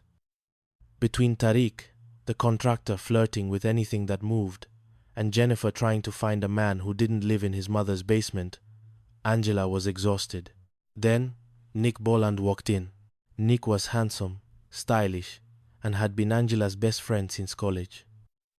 He was also, according to Marcus, the gayest man to ever walk the earth. Nick, Angela screamed, throwing her arms around him. You look amazing. Angie, baby, look at this place. Nick spun around. It's fabulous. Leslie and Jennifer watched from the side. Who is that? Jennifer asked, drooling. That's Nick, Angela said. My gay husband from college. Later that day, Marcus and Joseph were at the studio when they heard Nick was in town. Nick Boland? Joseph asked. The player? That man tried to hit on everything in a skirt back in the day. Marcus frowned. What are you talking about? Nick is gay. Angela told me that, back in freshman year, Joseph and Richard shared a look. Marcus. Man. Nick is not gay. Marcus felt his blood pressure spike. She lied to me? For 15 years? She probably just wanted to hang out with him without you getting jealous, Richard said. Girls do that. It's the gay best friend pass. Marcus didn't get mad. He got even. That evening, Angela brought Nick over for dinner. Marcus was the picture of hospitality. So, Nick, Marcus said, pouring a glass of wine, how's the love life? Any lucky man snatched you up yet? Nick looked confused. No, not yet. Well, that's great, Marcus said, grinning. Because I have a friend I'd like to introduce you to. His name is Frank. Big Frank. Frank? Angela asked, her eyes widening. Yeah, Big Frank from the security team at the studio, Marcus said. He's 6'8", 300 pounds, and he just got out of prison for attempted murder of his last lover. He's gay, he's lonely, and he's on his way over right now. He loves to cuddle and spoon. He even had his back and legs waxed just for you, Nick. Nick's face turned the color of ash. Marcus, wait. Oh, don't be shy, Marcus said. I told him you were a queen. I told him you were looking for a strong, aggressive man to take charge. I told him you were looking for a strong, aggressive man to take charge. I'm not gay, Nick finally shouted, standing up. The room went silent. Angela looked at the floor. I'm shocked, Marcus said, his voice flat. All right, Angela said, waving her hands. He's not gay. I lied. I just wanted to be able to hang out with him without you acting like a silverback gorilla. I don't mind you having male friends, Angela, Marcus said, his voice becoming serious. I mind you thinking I'm too stupid to handle the truth. And Nick, if Frank shows up, you better start practicing your snap, because he's really looking for love. Wait, is Frank really coming? Nick asked, looking toward the door. No, Marcus laughed. But the look on your face was worth every penny of this dinner. Chapter 7. The Altar of Confusion. The season of drama culminated in a whirlwind that even Angela couldn't have choreographed. Richard and Keisha, despite everyone's warnings that Keisha was a gold-digging succubus, decided to get married. And they didn't want a wedding. They wanted a judge. Right now, in the midst of this, Joseph and Leslie were facing their own crisis. Joseph had bought a ring, a $57,000 diamond that was currently burning a hole in his pocket. I don't know if I can do it, Joseph told Marcus. Every time I think about getting down on one knee, I lose altitude. I feel like I'm crashing. Man, just do it, Marcus said. Look at me and Angela. We fight, we lie about gay friends, we think our kid is peaches, but at the end of the day, she's the only one I want to go argue with. At the courthouse, Keisha was in full bridezilla mode, even though there were no bridesmaids to terrorize. Richard looked like he was walking to his execution, but he was smiling. I do, Richard said. I definitely do, Keisha said, eyeing Richard's wallet. As they were whisked away into marital bliss, or a very expensive divorce, Joseph pulled Leslie aside. Leslie, he started, his voice trembling. I saw you looking at that ring in my bag. And I know. We said what we have works. We don't need papers. We don't need the ball and chain. Yeah, Leslie said, her eyes watering. That's what we said. Well, Joseph said, I realized something. I don't want to be free if it means I'm not tied to you. Will you marry me? Leslie looked at him. She looked at the ring. Then she looked at the date on her phone. Joseph, she said, is this because it's that time of the month for me? Because you think I'm extra sensitive right now? The room went cold. Marcus, standing in the background, whispered, Mayday, Mayday, he's going down. What? Joseph stammered. No, I mean, you are a little more sensitive when it's that time of the month. But, stop, Leslie said, her voice dropping an octave. Do not say another word. You are digging a hole, Joseph. A deep, deep hole. But I'm proposing. You're alerting. Leslie shouted. That's man law number 1. You never bring up the cycle during a proposal. She turned and walked out of the courthouse, leaving Joseph standing there with a $57,000 ring and a very confused expression. Marcus walked over and put an arm around Joseph's shoulder. "Well, buddy, you didn't crash and burn. You just hit a mountain at 500 miles an hour. What did I do?" Joseph asked. "You spoke the truth," Marcus said. "In a house built of thin walls and Larry White songs, the truth is the most dangerous thing there is." As they walked out into the afternoon sun, Marcus saw Angela waiting by the car. She was smiling. She had that hing look on her face. "Hey, champ," Marcus said, pulling her close. "Hey, Silverback," she replied. They didn't have it all figured out. They had secrets, they had crazy friends, and they had a housekeeper who was a secret butthead. But as Marcus looked at his wife, he knew one thing for sure. He couldn't wait to hear what she was going to lie about next. The end. Thin Walls and Thick Dramas. A Comedy of Errors in Atlanta. Chapter 1. The Legend of Larry White. The morning sun in Atlanta didn't just rise. It announced itself with the humidity of a steam room and the persistence of a bill collector. In the Williams household, however, the atmosphere was thick with something far more potent than humidity. Suspicion. MJ, a teenager whose wit was far too sharp for his own good, sat at the kitchen island, poking at a plate of eggs that looked like they had seen better days. He looked up as his father, Marcus, trudged into the kitchen. Marcus looked like a man who had spent the night wrestling with a ghost, or perhaps just a very angry wife. "See, I didn't want to hear it, but I kinda wanted to hear it," MJ started, his voice dripping with that signature teenage sass. Marcus stopped mid-stride, a coffee mug suspended in the air. "You shouldn't have been listening, son. I was trying not to." "Pop," MJ protested, throwing his hands up. "But I know if I hear the music, y'all are gonna come down smiling and happy, singing Larry White songs." Marcus blinked.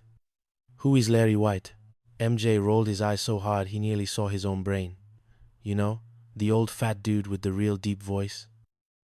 "I love you, baby. I love you, baby. Baby."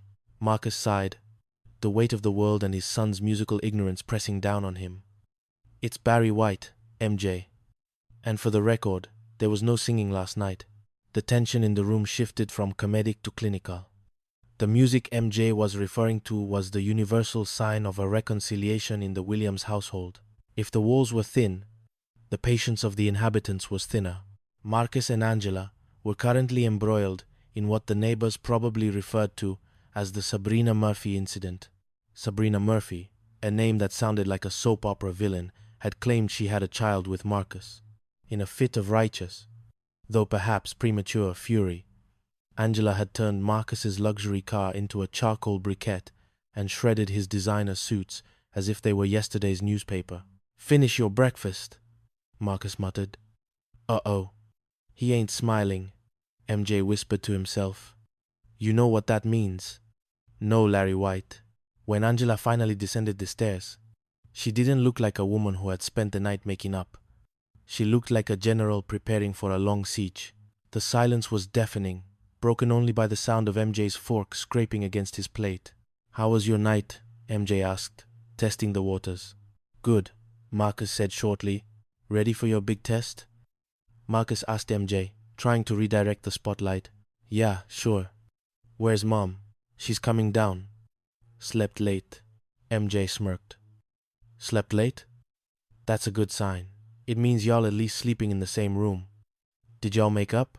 Marcus looked at his son, then at the empty hallway where Angela was lurking. "Son, look, that's a no." MJ leaned in, his voice a conspiratorial whisper. "It's Teddy Pendergrass," Marcus barked. "And his name has nothing to do with why your mother is currently treating me like a stranger in my own house." Chapter 2. Trust, Verify, and Vandalism. Across town at Andy's salon, the air was filled with the scent of burnt hair, expensive perfume, and the kind of gossip that could destroy a small nation. Angela was the queen of this domain, flanked by her loyal, if somewhat chaotic lieutenants, Leslie and Jennifer. Jennifer, a woman of significant presence and even more significant opinions, was currently helping Angela navigate the fallout of the Sabrina Murphy scandal. "I decided to trust him," Angela announced to the salon, at large, as if she were delivering a State of the Union address. I believe he did not sleep with that woman. Marcus, who had stopped by to drop off lunch, and perhaps check if any more of his property had been set on fire, beamed. Baby, you serious? Do you know how long I've been waiting to hear you say that? Thank you. He leaned in for a kiss, but Angela's eyes held a glint that suggested trust was a very flexible term in her vocabulary. I trust you, she whispered, her voice sweet as honey and sharp as a razor.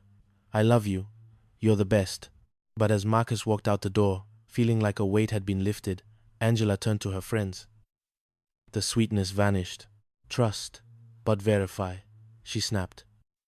I need that Sabrina Murphy's address so we can verify. Leslie, get me that number. Bitu Komu, Nasalan, absolutely horrible, Jennifer muttered, though she was already reaching for her phone. I told her to go with you. While Angela plotted her private investigation, a new variable entered the equation. Tariq, a contractor with a smile that could melt butter and a past that could melt Angela's marriage, walked in. He was there to handle the salon's expansion. You can start working right now, baby, Jennifer purred, eyeing Tariq like he was a 5-course meal. Shut up, honey, Angela snapped, but her eyes were wide. She recognized Tariq. From college. From a very specific, very wild night 14 years ago. I can't believe she doesn't even remember me, Tariq whispered to Leslie later. I would never forget you, Daddy. Look, just let it go, Leslie warned him. She's a happily married woman. I understand that, Tariq said, though his eyes lingered on Angela. But professional was a tall order in a room where Jennifer was already digging for dirt. How does Angela not remember him? Jennifer wondered aloud. She was wild in college. Maybe MJ. Maybe MJ ain't even Marcus's? The seed was planted, and in the fertile soil of Angela's mind, it was destined to grow into a giant, dramatic beanstalk. Chapter 3. The Peaches Protocol. Back at the Williams household, a new crisis was brewing. This one didn't involve infidelity or arson. It involved something much worse in Angela's eyes. Drugs. While cleaning the hallway outside MJ's room, Angela had found a suspicious-looking hand-rolled cigarette. To a normal person, it might have been a herbal wrap. Why, to Angela, it was a gateway to the abyss. Marcus, she screamed, her voice hitting a register that usually only dogs could hear. Marcus ran into the room, expecting to see a burglar. Instead, he saw Angela holding a joint as if it were a live grenade. MJ is doing drugs, she wailed. He's high. He's about to turn into Peaches. Who is Peaches? Marcus asked, genuinely confused. My Uncle Harold, Angela sobbed. He did so many drugs they called him Peaches. He lived on the street corner with no teeth, just scratching and scratching. I refused to have a crackhead as a child. Angela, it's one joint, Marcus tried to reason, though he was equally concerned. And it's weed, not crack. Nobody calls people Peaches because of a joint. It's the gateway drug, she shouted. Next thing you know, he'll be doing anything for a rock. All that money we spent on his braces. Marcus, gone. He'll have no teeth. When MJ walked in, looking tired but otherwise normal, Angela pounced. Mama, you look like you're on drugs, MJ said, eyeing his mother's frantic state. What's cracking? What's cracking is your future, young man. MJ stared at it. That's a joint. What are you doing with it? We found it outside your room, Marcus added, trying to maintain a united front despite wanting to laugh at the Peaches comparison. It's not mine, MJ insisted. I don't smoke. You know I'm all about that health life. Don't lie to me, Angela screamed. Go to your room. Don't come back until you're ready to tell the truth about your addiction.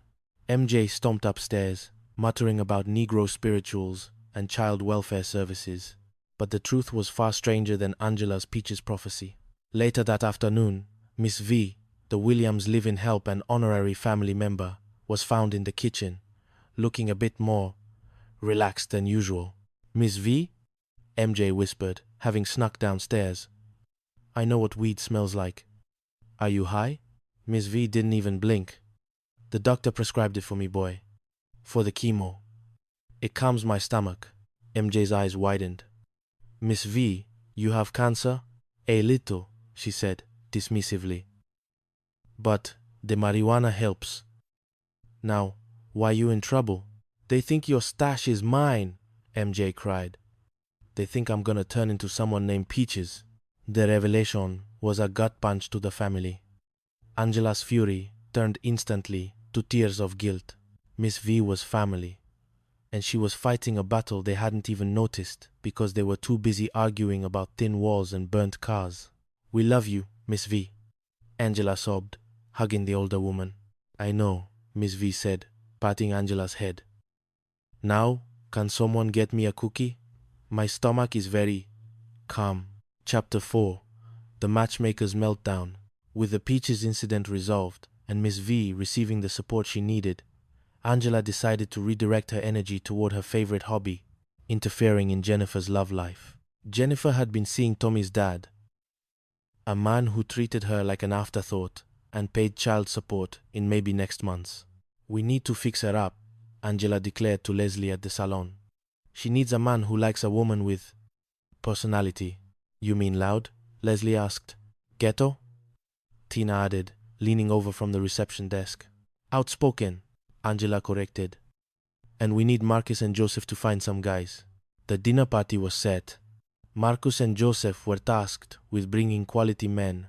Unfortunately, Marcus's definition of a quality man was anyone who spent at least 4 hours a day at the gym and didn't have a criminal record, currently. He brought Scotty, a high school football coach, and Bill, a police officer. Jennifer arrived, looking stunning but skeptical. What are we having? She asked. Turkey breast, fried chicken, mac and cheese, red beans and rice, and gumbo, Angela listed. I'll stay, Jennifer said immediately. But the dinner was a disaster from the first course. Scotty and Bill were the kind of men who thought cardio was a personality trait. They looked at Jennifer, a woman of curves and confidence, as if she were a different species. In the kitchen, Keisha, Richard's ex and Marcus's eternal headache, was busy stirring the pot. You can't help her, Angela, Keisha whispered. She needs to lose weight. Those guys work out. They don't want that. There is somebody for everybody, Keisha, Angela snapped, including a woman who can't mind her own business. But the real blow came from the quality men themselves. Marcus overheard them in the hallway. I hope you're not trying to hook me up with that sister, Scotty whispered to Bill. It would take both of us to hit that. The room went silent. Jennifer, who had been heading to the kitchen for a second helping of mac and cheese, stood in the doorway. So this is how y'all do me? Jennifer said, her voice low and dangerous. Let me tell you fools something. You'd be lucky to have a chick like me. I hold my man down. I handle my business. You can go to hell with your bitch-ass attitudes. She turned to Angela. And Angie, I don't need your help. I'm overweight. I'm loud. And I'm lonely. But I'm still too much for these little boys. She grabbed a to-go plate, a large one, and walked out with her head held high. Marcus turned to his friends. Get out, he said simply. Before I show you how a bitch-ass handles a football coach. Chapter 5. The Gay Best Friend Gambit. Just when life seemed to be settling into a rhythm of minor catastrophes, Nick Boland arrived. Nick was Angela's best friend from college. He was handsome, charming, and possessed the kind of physique that made other men feel like they should stop eating bread immediately. Nick, Angela squealed, throwing herself into his arms at the salon. You look amazing. So do you, Angie. Nick laughed. Marcus, watching from the doorway of the studio, felt his eye twitch. Who is that? He asked Richard. That's Nick, Richard said. Angela's best friend. But don't worry, man. He's gay. Marcus relaxed. Oh, okay. He's gay. That's cool. But, as the day went on, Marcus noticed things. He noticed the way Nick looked at Angela. He noticed the way Nick laughed. It didn't seem gay. It seemed like a man who was very much interested in his wife. He cornered Leslie. Is Nick really gay? Leslie looked at her nails. That's what Angela told you, right? Wait. You're saying she lied? I'm saying that in college, Marcus, you were a bit intense. Angela wanted to hang out with her friend without you turning into a silverback gorilla. The silverback alert was officially triggered. That night, Marcus invited Nick and Angela over for a friendly dinner. He also invited Frank, the 6'8" security guard from the studio. So, Nick, Marcus said, leaning back with a predatory grin, I have a friend I'd like to introduce you to. This is Frank, Big Frank. Nick looked at Frank, who was currently flexing his biceps while eating a grape. Hi, Frank. Frank is looking for a friend, Marcus continued. A close friend. And since you're gay, I thought. I'm not gay, Nick blurted out. The room went silent. Angela froze, a spoonful of peas halfway to her mouth. I'm shocked, Marcus said, his voice dripping with sarcasm. Angela, were you aware of this? That your gay best friend isn't gay? Marcus, listen. Angela started. No, you listen, Marcus said, standing up. I don't care that you have male friends. I care that you thought I was too stupid to handle the truth. And Nick, if you ever touch my wife again, Frank here is gonna show you his close friend. It's called a right hook. Nick didn't wait for dessert. He was out the door before Marcus could finish his sentence. You lied to me, Marcus said to Angela once they were alone. I was scared, she cried. You're so jealous. I'm not jealous. Okay, I'm a little jealous. But I trust you, Angela. I just wish you trusted me enough to tell the truth. I'm sorry, baby, she whispered. I'm sorry too, he said, pulling her close. But for the record, no more Larry White songs tonight. I'm too tired for the drama. Chapter 6. The prenup and the proposal. As if the Williams' lives weren't dramatic enough, their business partners, Richard and Keisha, decided to add fuel to the fire. Richard, despite being a sensible man, had decided to propose to Keisha. Keisha, despite being a woman who valued independence, had decided she wanted a wedding that would cost more than a small Caribbean island's GDP. I want 22 Clydesdales, Keisha announced at the salon. And 5,000 doves. And a puff of white smoke. You can't wear white, honey, Jennifer muttered from across the room. Meanwhile, Joseph and Leslie were having their own crisis. Joseph had accidentally left a jeweler's bag in his briefcase. Leslie had found it. Andando si, samo julas. He's gonna propose, Leslie told Angela, panicked. And I don't know if I want to be married. I like the freedom. I like not having to explain why I bought a $500 pair of shoes. But you live together, Angela pointed out. You're already married. You just don't have the taxes. When Joseph finally sat Leslie down for a romantic dinner, the air was thick with tension. Leslie, Joseph said, looking nervous. I've been thinking too, Leslie blurted out. And I'm tired, Joseph. I'm just a weary soul. I'm going to go home and rest my weary bones. Good night. However, 140-vous and high-vous, she practically ran out of the room. Joseph sat there, holding a ring that was actually for Richard. Wait, Joseph called out. This isn't for you. It's for Richard and Keisha. Leslie stopped. She turned around, her face flushing crimson. Oh, you really didn't want to marry me that bad? Joseph asked, his voice hurt. No. Yes. I'm confused. Well, join the club, Joseph said. We're all confused. He looked at her, then at the ring. Because what we have works, she cried. Why ruin it with papers and Clydesdales? Maybe you're right, Joseph said softly. But maybe you're just scared. I am scared, she admitted. I'm scared of becoming like Marcus and Angela. From the other room, Marcus and Angela yelled in unison. We heard that. Chapter 7. For better or worse, mostly worse, the day of Richard and Keisha's impromptu courthouse wedding arrived. It wasn't the 22 Clydesdales Keisha had dreamed of, but she was wearing a ring that cost $57,000, which seemed to soothe her soul. Marcus and Angela stood as witnesses, holding hands